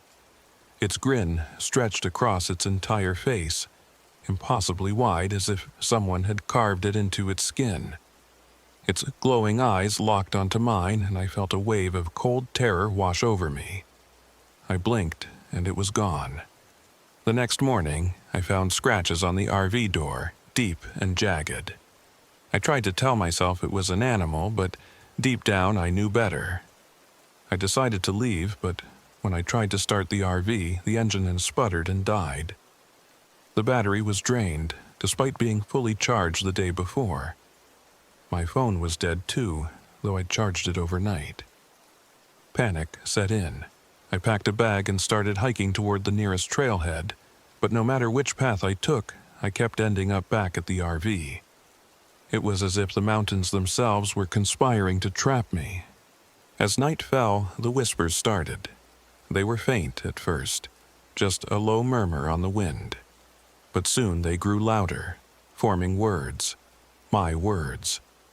They repeated things I'd written in my articles, things I'd never said aloud.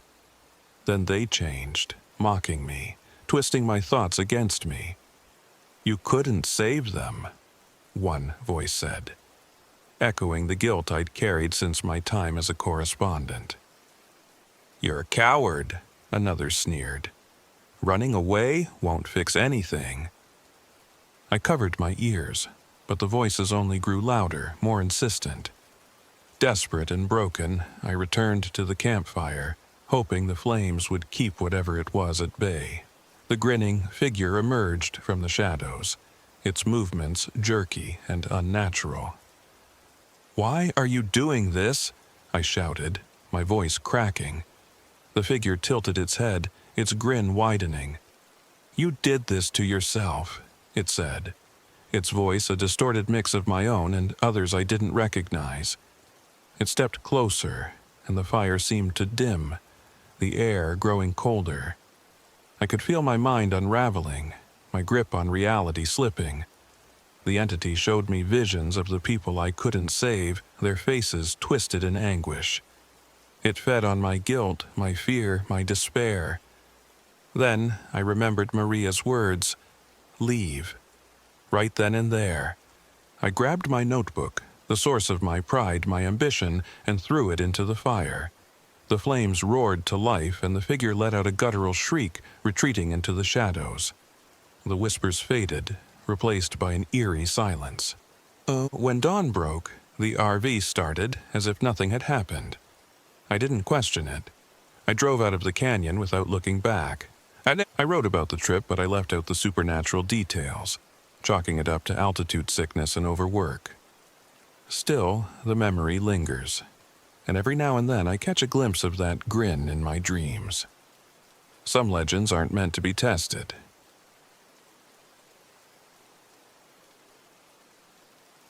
My name is Kara Linfield, and I'm 34 years old. This happened last November when I took my RV into Sam Houston National Forest in Texas, hoping for a quiet retreat to focus on my travel blog. I had planned a short stay near Lake Conroe, a place known for its remote beauty. I wasn't prepared for what I'd encountered deep in those woods. The arrival. The trip started smoothly. I'd researched the area extensively and found a spot in a primitive campsite well off the beaten path. My goal was to capture the forest's raw, untouched beauty for a Hidden Gems series I'd been working on. It was supposed to be peaceful, a chance to recharge, reflect, and maybe even enjoy some isolation. But something felt off from the moment I arrived. As I drove deeper into the forest, the GPS on my dashboard flickered, and the signal disappeared entirely. The road narrowed, and the trees loomed over the dirt path like a canopy, blotting out the sun. When I finally reached the campsite, the air was heavy with silence, too heavy. No birds, no rustling leaves, nothing. Just the low hum of my RV's engine. I stepped out to stretch and immediately noticed how still everything was. I tried to shake the feeling off as I set up for the evening. The trees were gorgeous in the fading light, their needles casting long shadows on the forest floor. Still, I couldn't shake a nagging sensation, like I wasn't alone. The eccentric ranger. As I finished unpacking, a forest ranger pulled up in an old, dusty truck. He stepped out and introduced himself as Evan. His grizzled face and tattered uniform looked like they belonged to another era. "Don't see many folks out this far," he said, glancing at my RV. "You sure about staying here?" "It's perfect for my blog," I said, holding up my camera. "Quiet, scenic, and no one around to bother me." Evan frowned, his eyes darting to the woods behind me. "Be careful. People say things happen in these parts after dark." "What kind of things?" I asked, half expecting a ghost story. "Whisperers," he said simply, then tipped his hat and climbed back into his truck. "Best not to linger if you hear them." Before I could ask him to explain, he drove off, leaving me with a cryptic warning and a growing sense of unease. First night. The whispering begins. That night, I built a small fire and settled into my RV. I spent hours writing notes for my blog and reviewing the photos I'd taken. As the temperature dropped, fog crept in, softening the edges of the trees. Then, just as I was about to call it a night, I heard it, a faint whisper, carried on the breeze. At first, I thought it was the wind, but the more I listened, the more it sounded like voices. Words were just out of reach, slipping away as soon as I tried to understand them. "Hello?" I called, stepping outside. The whispers stopped. The silence that followed was deafening, and I felt the hairs on my arms stand up. I forced a laugh, brushing it off as my imagination. Still, I locked the RV door before crawling into bed. A strange encounter. The next day, I met another camper by the lake.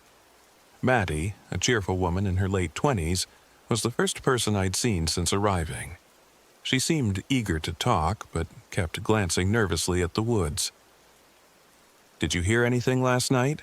I asked, hoping she'd confirm it was just the wind. Her smile faltered. "You mean the whispers?" My stomach dropped. "Yeah." She hesitated, then leaned in. "I don't know what they are, but I've heard them before.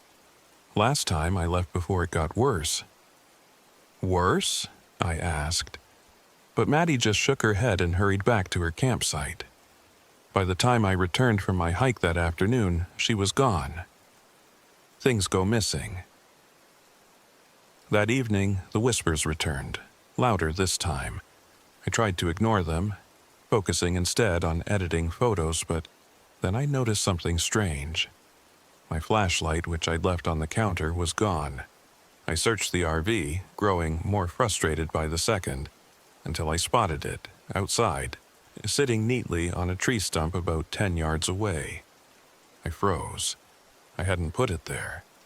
Heart pounding, I forced myself to retrieve it, scanning the dark forest for any sign of movement.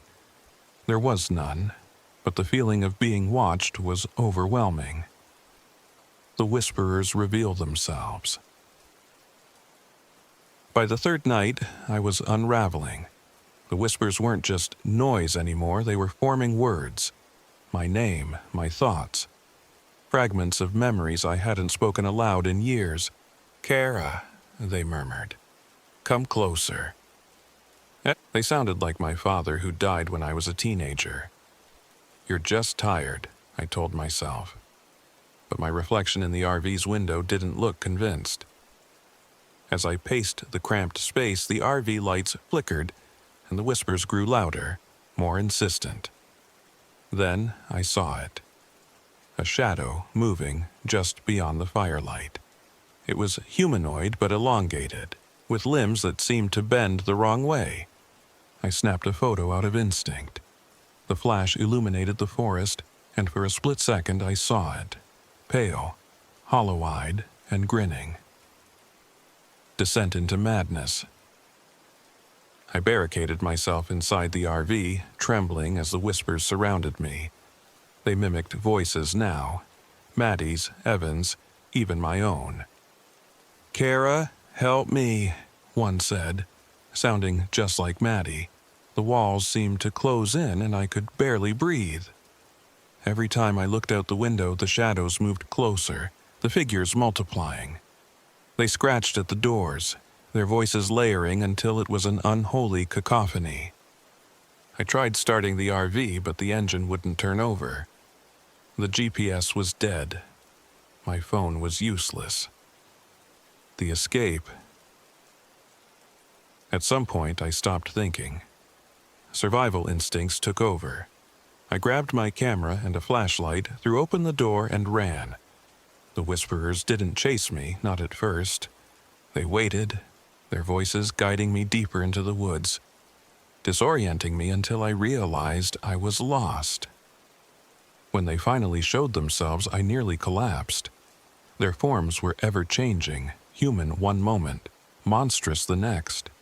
They whispered promises of peace, of release from my fear, if only I'd follow them. But then I remembered the flash. I raised my camera and snapped photo after photo. The bursts of light seemed to disrupt them, their shapes flickering and retreating. Aftermath. I don't remember how I made it out. Somehow, I found the main road, flagged down a passing truck, and left the forest behind. Days later, I reviewed the photos I'd taken. Most were blurred, distorted, but in one, you could clearly see a figure standing among the trees, its hollow eyes staring directly at the lens. I shared my story online, warning others about the dangers of that campsite. Many called it fiction, but a few reached out, sharing their own encounters with the whisperers. I haven't been back to the woods since, and sometimes late at night I think I can still hear them calling my name.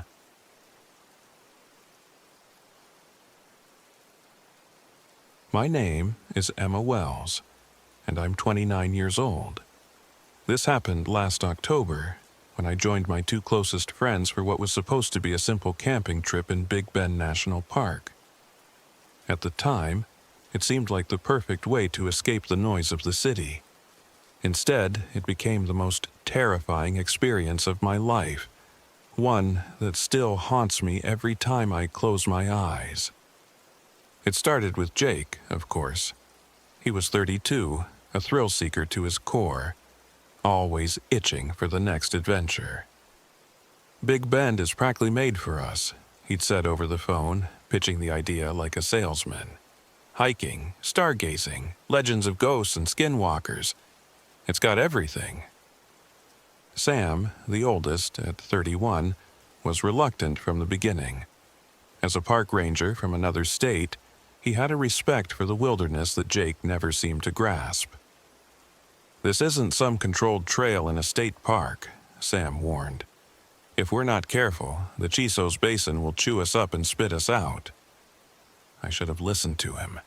We rented an old RV, the only one available on short notice, and drove for hours to the park. As soon as we hit the basin, I felt an uneasiness settle over me.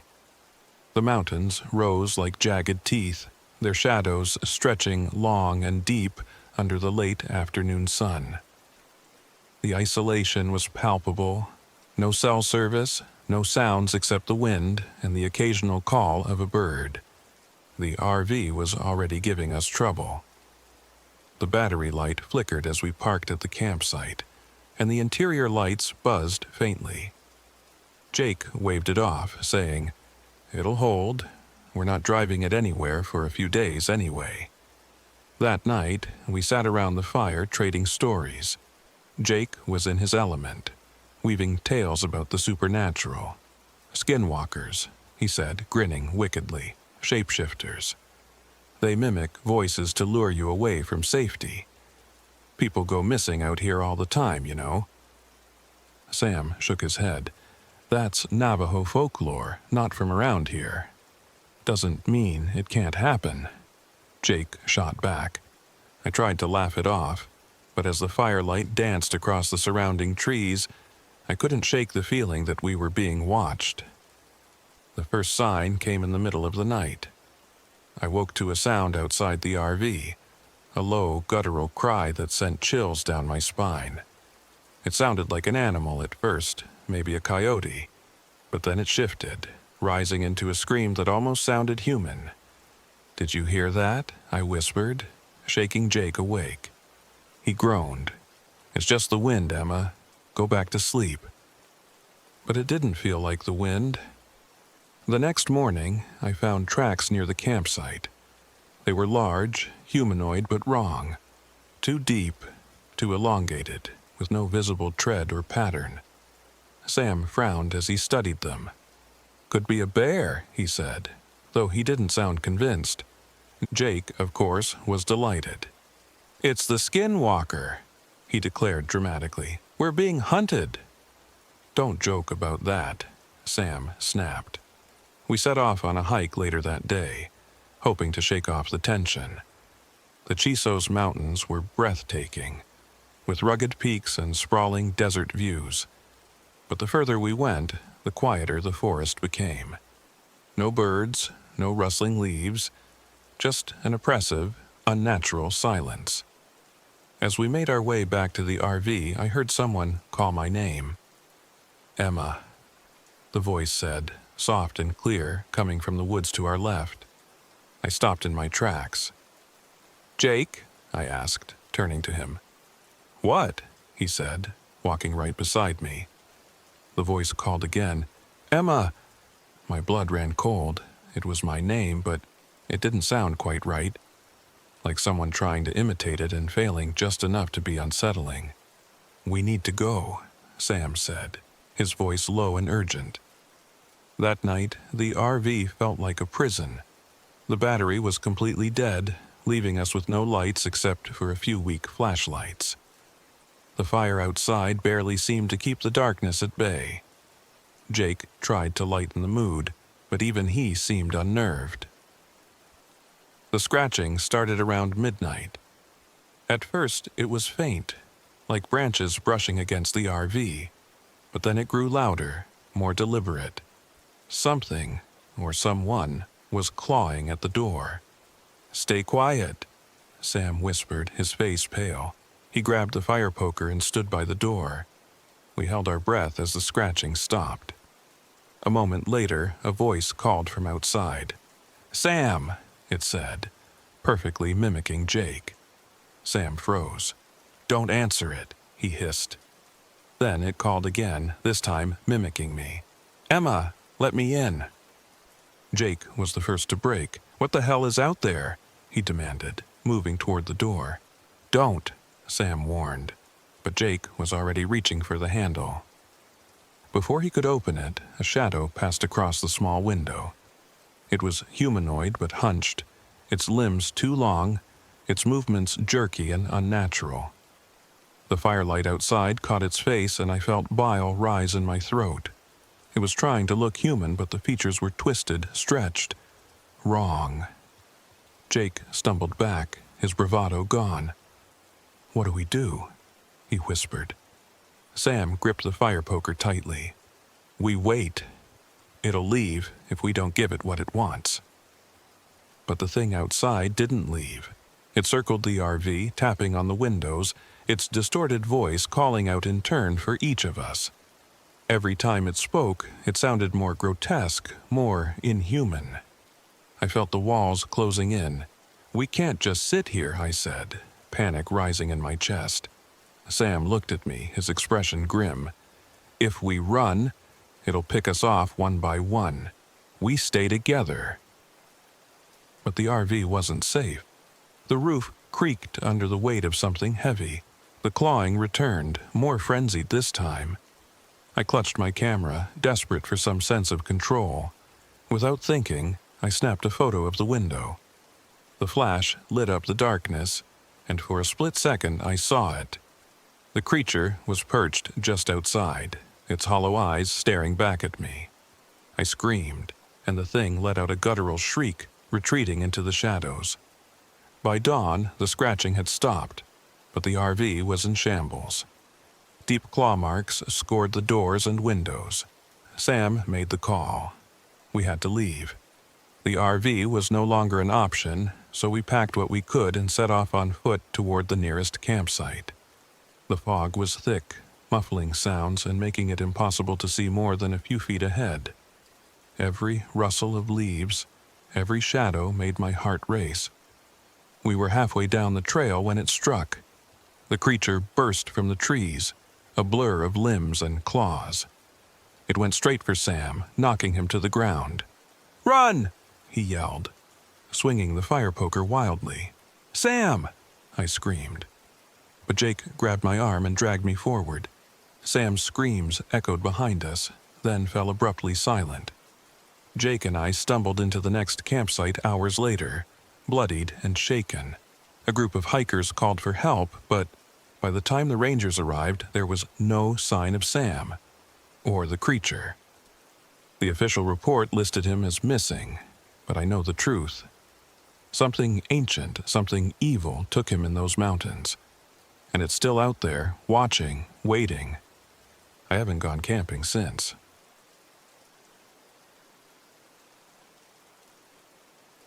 My name is Ellie Carter. I'm 29 years old and I write for a travel magazine. This happened last October when I took my RV to Devil's River State Natural Area in Texas to research a piece for an article called Hidden Gems of Texas. I thought I was prepared for the isolation, the wilderness, and even the eerie stories about the place. I was wrong. What I experienced there still haunts me. I arrived late in the afternoon, my RV kicking up a cloud of dust as I drove along the unpaved road to the campground. Devil's River was stunning. Crystal clear water winding through rocky terrain, flanked by sprawling desert vegetation. The remoteness was exactly what I was looking for. No cell service, no crowds, just nature in its purest form. After parking in a designated spot near the river, I stepped out to stretch and breathe in the crisp, dry air. That's when a sheriff's vehicle rolled up beside me. The man inside, a stocky, middle-aged man in a tan uniform, stepped out and tipped his hat. "You must be the writer," he said, his voice steady but friendly. "I'm Sheriff Hank Moreno. Just wanted to check in, make sure you're set up okay." "Thanks," I said, brushing dust off my jeans. "Just got here. It's beautiful." "It is," he replied, his expression softening. "But it's also dangerous if you're not careful. This place gets real dark at night, and the river's deeper than it looks. Stick to the trails and don't wander too far after sundown." "I'll keep that in mind," I said, forcing a smile. "Good," he said, tipping his hat again before climbing back into his vehicle. "Welcome to Devil's River." As I set up my RV, I noticed another camper about 100 yards away. She had a small tent pitched by the river and a collection of gear that suggested she was staying longer than me. She waved as I passed, and I decided to introduce myself. "Hey, I'm Ellie," I said. "Here for the weekend?" The woman smiled, brushing her curly hair out of her face. "Becky Turner. I'm here for as long as it takes." "As long as what takes?" I asked. "The Devil's Light," she said, her voice brimming with excitement. "You've heard of it, right?" I shrugged. Something about a glowing light. Sheriff didn't mention it. Becky nodded, her smile widening. "It's an old legend. People say it's a spirit that lures travelers into the wilderness. Some call it a will-o'-the-wisp. Others say it's the devil himself. I'm here to find out." I tried not to laugh. "So, you're a ghost hunter?" "Amateur paranormal investigator," she corrected. "And Devil's River is one of the most active spots in Texas." I nodded politely, but her enthusiasm bordered on absurd. Still, she seemed harmless enough. That night, I set up my camera to capture the stars. The sky here was unlike anything I'd seen before, a vast canvas of shimmering light. Around midnight, as I adjusted the exposure, something caught my eye. A faint, flickering light danced across the river. At first, I thought it was another camper's lantern, but it moved too smoothly, too deliberately. I grabbed my zoom lens and focused on the light. It appeared to hover above the water, shifting between white, yellow, and a strange bluish-green hue. Ellie! Becky's voice called out behind me, startling me. I turned to see her jogging toward me, flashlight in hand. "Did you see it?" she asked breathlessly. "The light?" I asked. "Yeah, what is it?" Becky's grin widened. "It's the devil's light, we have to follow it." I frowned. "Follow it? Isn't that the whole thing? People who follow it disappear?" "That's the legend," she said, "but I'm here to figure out what's really going on. It's probably just gas or reflections, but imagine if it's something more." I hesitated, then shook my head. "I'm staying here. Good luck." Becky looked disappointed but nodded. "Suit yourself." She headed toward the river, her flashlight bouncing with each step. I watched her disappear into the darkness, my unease growing. The next morning, I ran into Sheriff Moreno while hiking to a scenic overlook. He seemed relieved to see me. "Still in one piece, I see," he said. "Of course," I replied, though my tone lacked conviction. "Do you know anything about the Devil's Light?" His face darkened. "It's just a story, but I've had to search for enough people who went missing out here to know there's something off about this place. Stay close to camp, Ellie. Don't go chasing things you don't understand." I wanted to argue, to insist that I didn't believe in ghosts or curses, but something about his tone stopped me. I nodded and promised to be careful. That evening, I sat by the river, scribbling notes for my article. The light returned, brighter and closer this time. It moved along the water's surface, then stopped, hovering just above the far bank. "Becky," I called, but there was no answer. I grabbed my flashlight and walked to her campsite, only to find it abandoned. Her tent was still there, along with her equipment, but Becky was gone. Panic rose in my chest. "Becky!" I shouted into the night, my voice echoing across the canyon. The light flickered, and for a moment, I thought I heard her voice. "Ellie, help me." Without thinking, I stepped into the river, the cold water soaking my boots as I waded toward the sound. The further I walked, the brighter the light became, until it enveloped me entirely. I stopped, shielding my eyes, and realized I wasn't alone. Figures emerged within the light. Shadows of people, their faces hollow and spectral. They reached out to me, their hands translucent and trembling. "Help us," they whispered in unison, their voices layered with desperation. I turned to run, but the water dragged at my legs, holding me in place. One of the figures stepped forward, a woman with long, wet hair clinging to her face. It was Becky. "Ellie, please," she said, her voice cracking. "Don't leave me." "Becky?" I whispered, my throat dry. Her face twisted, her eyes darkening. "Stay with us," she said, her voice overlapping with the others. "Forever." Fear surged through me, and I fought against the water's grip. The light pulsed, growing brighter and hotter, as if it were alive. "No!" I screamed, pulling myself free and stumbling back toward the shore. The whispers grew louder, turning into wails that echoed in my skull. When I reached the riverbank, the light disappeared, plunging the area into silence. I collapsed on the ground, gasping for air, my heart pounding. The next morning, Sheriff Moreno found me packing up my RV. I told him Becky was missing, and he nodded grimly. "Another one," he muttered under his breath. I debated telling him about the light, about the voices, but I knew he wouldn't believe me. Instead, I handed him Becky's journal, which I'd found near her tent. "I'm sorry," I said, and I meant it. As I drove away, I glanced in my rearview mirror. For a split second, I thought I saw the light flicker behind me. I haven't written about Devil's River. Some stories aren't meant to be shared. But sometimes, late at night, I dream about the light, and the whispers return. And I wonder if Becky's still out there, waiting for someone else to answer her call.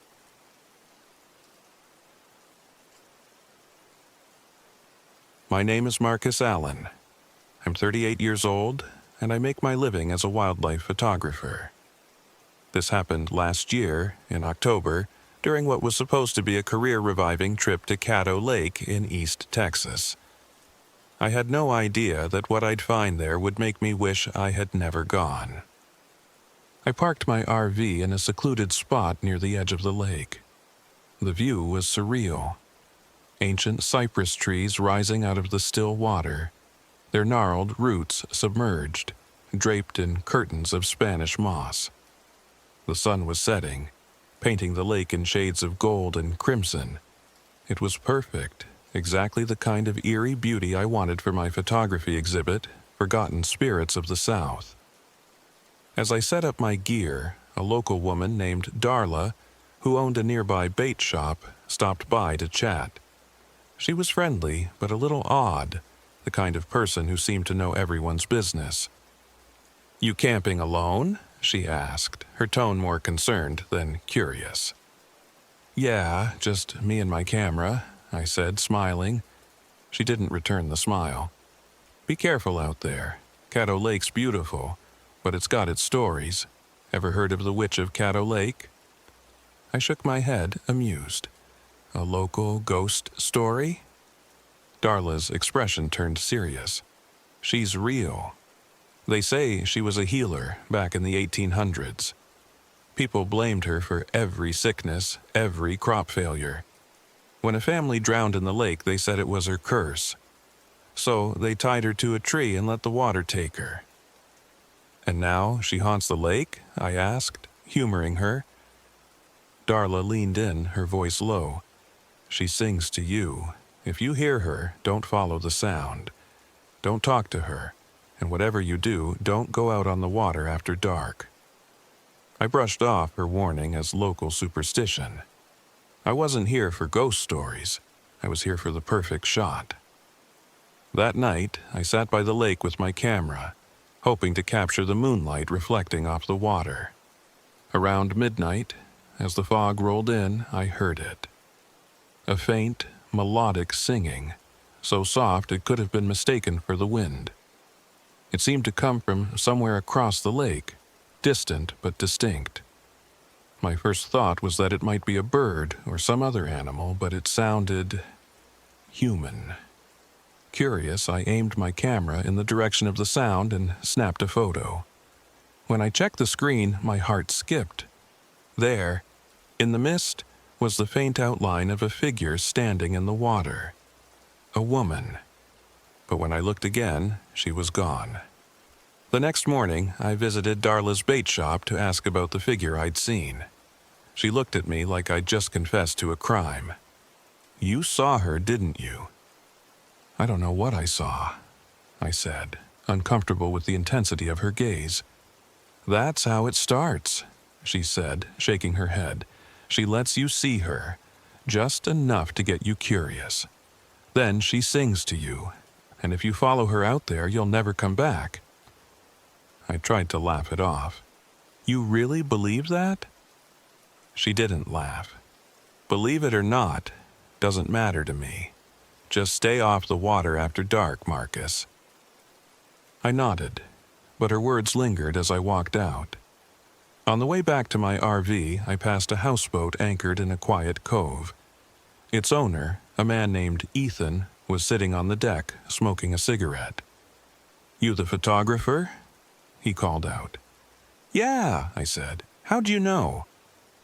"Word travels fast around here," he said, taking a drag. "I heard you're asking about the witch." "You believe in her too?" I asked. Ethan's eyes narrowed. "Doesn't matter what I believe. What matters is people go missing out there. Take my advice and leave while you can." That evening, I couldn't shake the feeling that everyone was overreacting. Ghost stories, local legends. It was all just folklore, a way for people to explain things they didn't understand. I decided to head out on the water. The sun was setting, casting long shadows across the lake as I rowed my small rented boat toward the middle. The mist was already gathering, curling around the bases of the cypress trees like something alive. I snapped a few photos, but none of them captured the eerie beauty of the scene. Then I heard it again. The singing. It was closer this time, a haunting melody that sent shivers down my spine. I tried to focus on my work, telling myself it was just my imagination, but the sound grew louder. I turned the boat toward the direction of the voice, squinting through the mist. And there she was. A woman stood waist-deep in the water, her hair dark and matted, her skin pale as the moonlight. She looked up at me, and for a moment I couldn't breathe. Her eyes were hollow, empty sockets that seemed to pull at my soul. "Help me," she whispered, her voice like the rustling of leaves. Panic surged through me. I grabbed the oars and began rowing, but the water seemed to fight against me. The boat barely moved, as if the lake itself was trying to hold me in place. "Don't leave me," she said, her voice rising in a mournful wail. I glanced back, and she was closer now, her hands reaching for the boat. Her touch was ice, sending a jolt of pain through my arm. I yelled and shoved her away, rowing with every ounce of strength I had. The mist thickened, and her wailing turned into a scream that echoed through the trees. Somehow, I broke free, the boat lurching forward as the water finally released its grip. When I reached the shore, I stumbled out, soaked and shaking. My camera was still slung around my neck, the lens fogged from the damp air. I looked back at the lake. The mist was gone. The water was calm. But I knew what I'd seen. I packed up and left the next morning, ignoring the curious stares from the locals as I drove through town. I didn't stop until I was hundreds of miles away, safely parked in a rest area off the highway. When I reviewed the photos on my camera, my stomach turned. Every shot of the lake had the same figure in it, standing in the background watching me. Her face grew clearer with each frame, until the last one showed her standing right behind me, her empty eyes locked onto mine. I deleted every photo. I never published the story, never mentioned the witch to anyone. But some nights I still hear her singing, faint and distant, like a memory I can't escape. And I'll never go back to Caddo Lake.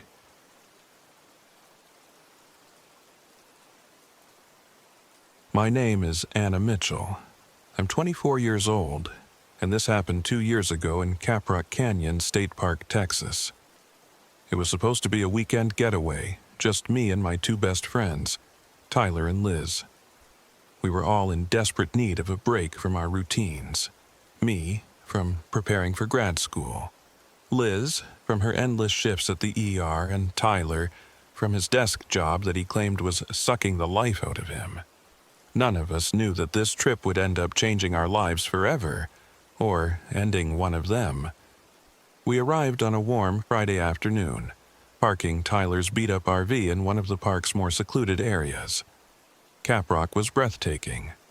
Towering red cliffs, endless blue skies, and the occasional herd of bison wandering across the plains. Tyler, as always, was brimming with enthusiasm. "Let's make this weekend legendary," he said, slinging his drone bag over his shoulder. "We're off the grid. No phones, no distractions. Just us and nature." Liz rolled her eyes but smiled. She had always been the cautious one in our trio, quick to research every destination and its potential dangers.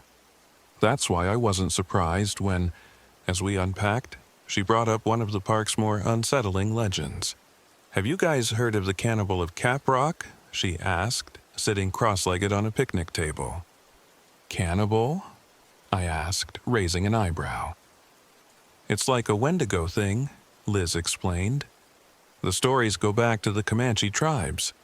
They say a man who eats human flesh out here becomes something else. He's cursed to wander the canyons forever, starving but never dying." "Cool story," Tyler said, brushing her off. "But don't try to scare us before we even set up camp." "I'm serious," Liz muttered, but she didn't press the issue. Looking back, I wish she had. That night, as we sat around a small campfire roasting marshmallows, the wind picked up. It howled through the canyon walls, making eerie, whistling noises.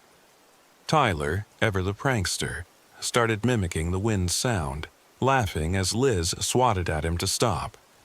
"You're going to summon your wendigo friend," he teased. "Don't joke about that," Liz snapped, suddenly serious. "Legends like that exist for a reason." I tried to lighten the mood. "Okay, how about we all shut up and enjoy the stars? Look at that sky." It worked for a while. We sat in silence, marveling at the night's beauty. But then we heard it, the first sound that wasn't ours. At first, I thought it was the wind again, but it wasn't. It was a low, guttural growl, deep and animalistic, but somehow wrong. "Coyote," I whispered. Liz shook her head. Tyler grabbed a flashlight and shone it toward the bushes. "Probably a bison," he said. We didn't see anything, but the growl stayed with me long after we went to bed. The next morning, Tyler wanted to test his new drone. He launched it over the cliffs, letting it soar above the canyon like a bird. Liz and I watched him from the RV's fold-out awning, sipping instant coffee. "Careful with that thing," Liz said. "You're going to lose it out there." "Relax," Tyler replied, watching the drone's footage on his phone. "I've got it under control." Famous last words. A gust of wind sent the drone spiraling, and Tyler's grin vanished as the screen went static. "Crap! It crashed," he said, grabbing his hiking gear. "I'm going to find it." "Alone?" Liz asked, frowning. "It's not far," Tyler said, brushing her off. "I've got my GPS. I'll be back in an hour." He slung his backpack over his shoulder and disappeared down the trail. Liz and I stayed behind, cleaning up the campsite and waiting for him to return. But the hour came and went, and there was no sign of him. Liz was the first to panic. "He should have been back by now," she said, pacing. "He probably got sidetracked taking pictures," I said, though I didn't believe it myself. By late afternoon, we decided to look for him. Using the signal from his phone, we traced his path to the edge of the canyon. That's where we found his backpack. It was ripped, the straps were shredded, and there were smears of blood on the fabric. "Oh my God," Liz whispered, clutching my arm. Nearby, we found his phone, still recording. The last video showed the drone's perspective as it crashed near a cave. Tyler's voice was faint but clear. "I think I see it, over here." The video cut off. We stared at each other, and I saw the fear in Liz's eyes. "We need to go back to the RV and call for help," she said. "We can't leave him out here," I argued. "Anna, look at his bag," she said, her voice trembling. "Whatever did that—" Her words were cut off by a sound that made my blood run cold. A low, guttural growl, the same one we'd heard the night before. It was close. Against my better judgment, I led us toward the cave. The growling grew louder as we approached, echoing off the canyon walls. Liz clutched a flashlight in one hand and a camping knife in the other. Inside the cave, the air was damp and smelled of decay. Animal bones littered the ground, some fresh, others ancient. And on the walls, strange symbols were etched into the rock. Spirals, claw marks, and what looked like human figures. "Tyler," I called, my voice shaking. The growling stopped. For a moment, there was silence. Then a voice echoed from the depths of the cave. "Anna, Liz, help me." It was Tyler. Liz bolted toward the sound, but I grabbed her arm. "Wait! That's him," she cried. "Listen," I whispered. "It's coming from all directions." The growl returned, louder this time. A shadow moved at the edge of our flashlight's beam, and then we saw it. The creature stepped into the light, and I froze. It was tall and gaunt, with elongated limbs and skin stretched tight over its bones. Its face was a grotesque mix of human and animal, with glowing red eyes and antler-like protrusions on its head. The wendigo. Liz screamed, dropping her flashlight as the creature lunged toward us. I grabbed her hand and ran, my heart pounding in my chest. The thing moved unnaturally fast, its limbs contorting as it chased us through the canyon. We burst out of the cave and sprinted back toward the RV. The wendigo didn't stop. It clawed at the rocks, its guttural growls turning into distorted, mocking laughter. "Keep going," I yelled, practically dragging Liz behind me. When we reached the RV, I fumbled with the keys, my hands shaking. The creature was right behind us, its shadow stretching long in the moonlight. The engine roared to life and I slammed on the gas. The wendigo clawed at the side of the RV, leaving deep gouges in the metal. Liz was sobbing, clutching her knife like it could actually help us. As we sped down the canyon road, the creature finally stopped. It stood in the middle of the road, watching us with those terrible, glowing eyes. Then it turned and disappeared into the darkness. We didn't stop driving until we were miles away from the park. Liz cried the entire way, and I didn't blame her. Tyler was gone. We never found his body, and the park rangers chalked it up to a wild animal attack. But we knew the truth. Sometimes, late at night, I think I hear his voice calling my name, and I know Liz does too. The wendigo didn't just take Tyler, it left a piece of itself with us. A shadow that will never go away.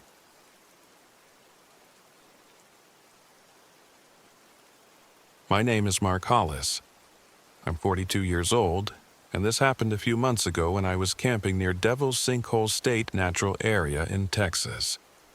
It was supposed to be a simple solo trip, a chance to rediscover my love for geology and shake off the lingering bitterness of my divorce. Instead, I encountered something that I can only describe as evil, and it changed the way I see the world and myself. I arrived at the park late in the afternoon, after a long and tedious drive over rocky backroads. My RV's tires groaned as I forced it through trails that probably weren't meant for anything larger than an ATV. By the time I reached the edge of the sinkhole, I'd bent a rim and lost an hour to backtracking when I took a wrong turn. Still, the view was worth it. The sinkhole stretched wide and deep in the rocky landscape, its black maw gaping under the pale Texas sky. The guidebook said it was 400 feet deep, and as I stood at the edge, staring into the void, I could believe it. Hundreds of bats emerged from the darkness, their wings slicing through the evening air like whispers of another world. I set up camp close by, just outside the official boundaries of the protected area. The no trespassing signs didn't bother me much. I wasn't planning to do anything destructive. I just wanted a good vantage point for studying the rock formations and maybe capturing some drone footage. It was the perfect spot for inspiration. Or so I thought. The first strange thing happened as I unpacked my gear. I'd brought a high-end drone to get detailed images of the sinkhole's interior, but it refused to power on. I'd charged it the night before, but now the battery was dead. When I swapped it for a spare, the drone buzzed to life, only to lose connection as soon as I tried to fly it over the sinkhole. "Damn, signal interference," I muttered, though I couldn't see anything nearby that might have caused it. I shoved the drone aside and grabbed my camera instead. As I set up my tripod, the bats began to swarm out of the sinkhole in greater numbers. I froze, staring as their flight pattern shifted into something unnervingly deliberate. For a moment, they seemed to form the shape of a hand, claws extended, before scattering into the twilight. I laughed uneasily, shaking off the feeling. "Just my imagination," I said out loud, though the words rang hollow. That night, as I lay in my RV, the silence felt heavy, almost oppressive. I was used to the stillness of remote camping, but this was different. It was too quiet, as though the desert itself was holding its breath. Then the noises started. At first, it was just a faint groaning sound, like the wind rushing through the canyon. But as I listened, the groan turned into something deeper, almost like a voice. It was low and guttural, resonating from the direction of the sinkhole. "Mark?" I sat up straight, my heart pounding. The sound was faint but unmistakable. It was my name. I grabbed my flashlight and stepped outside, scanning the area. The beam of light cut through the darkness, revealing nothing but rocks and dry scrub. Still, the voice lingered in the back of my mind, as though it had etched itself into my thoughts. I told myself it was just the wind, just my imagination. But I didn't sleep much that night. The next morning, I found something unusual near the edge of the sinkhole. Partially buried in the dirt was an old, weathered book. Its leather cover was cracked and faded, but the pages inside were intact, filled with strange symbols and passages in the language I couldn't recognize. It looked ancient, and as I flipped through it, I felt a strange unease settle over me. The symbols seemed to shift on the page, their shapes warping and twisting as though they were alive. I should have left it there, I should have walked away, but curiosity got the better of me. I brought the book back to the RV, intending to research it later. That evening, as the sun dipped below the horizon, the noises started again. This time, they were louder. "Mark!" The voice was clearer now, echoing from the direction of the sinkhole. It wasn't just a sound, it was a presence, heavy and malevolent. I stepped outside, clutching my flashlight, and froze. Near the edge of the sinkhole stood a figure. It was tall, impossibly tall, with horns that curved against the sky and eyes that glowed like embers. "Who's there?" I called, though my voice wavered. The figure didn't move. It just stood there, staring at me with those burning eyes. Then it raised one clawed hand and pointed to the book sitting on the RV's table. I backed away, my heart racing. The figure vanished as suddenly as it had appeared, leaving only the echo of its voice. "Mark!" The next few hours were a blur of panic and confusion. The voice grew louder, now coming from all around me. Shadows moved in the corners of my vision, too quick to catch but too real to ignore. The RV's lights flickered wildly, plunging me into darkness before flaring back to life. Desperate for answers, I grabbed the book and began flipping through its pages. The symbols seemed to pulse, their shapes growing sharper and more menacing. My hands trembled as I tried to make sense of the cryptic passages, but the language was unlike anything I'd ever seen. Then the shadows became solid. Figures emerged from the darkness, their forms twisting and flickering like flames. They surrounded the RV, their eyes glowing red, their mouths whispering my name over and over. "Mark! Mark! Mark!" I couldn't take it anymore. I grabbed the book and ran outside, the cold desert air biting at my skin. The figures closed in, their whispers growing into a deafening roar. "What do you want?" I screamed, clutching the book to my chest. The towering figure appeared again, rising from the sinkhole like a shadow brought to life. Its voice boomed, shaking the ground beneath my feet. "You disturbed my domain," it said, its words cutting through the chaos like a blade. "You brought the book. You must pay the price." Its clawed hand reached for me, and I stumbled back, my mind racing. Then I remembered something.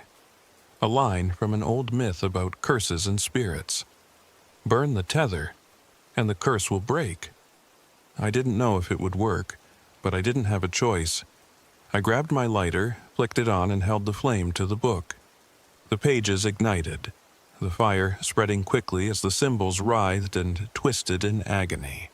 The figures screamed, their forms dissolving into smoke as the book burned.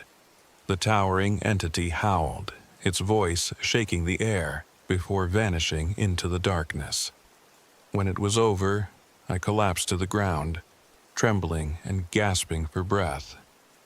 The desert was silent again, the oppressive weight lifted. I didn't wait for dawn. I packed up what I could and left the park, abandoning the RV when it refused to start. I don't know what I encountered at Devil's Sinkhole, but I'll never forget it. The images from that trip, the ones I managed to recover, show things I can't explain. Shadows that shouldn't be there. Shapes that defy reason. I've shared my story with a few people, but most don't believe me. Maybe I don't want them to. Some truths are better left buried.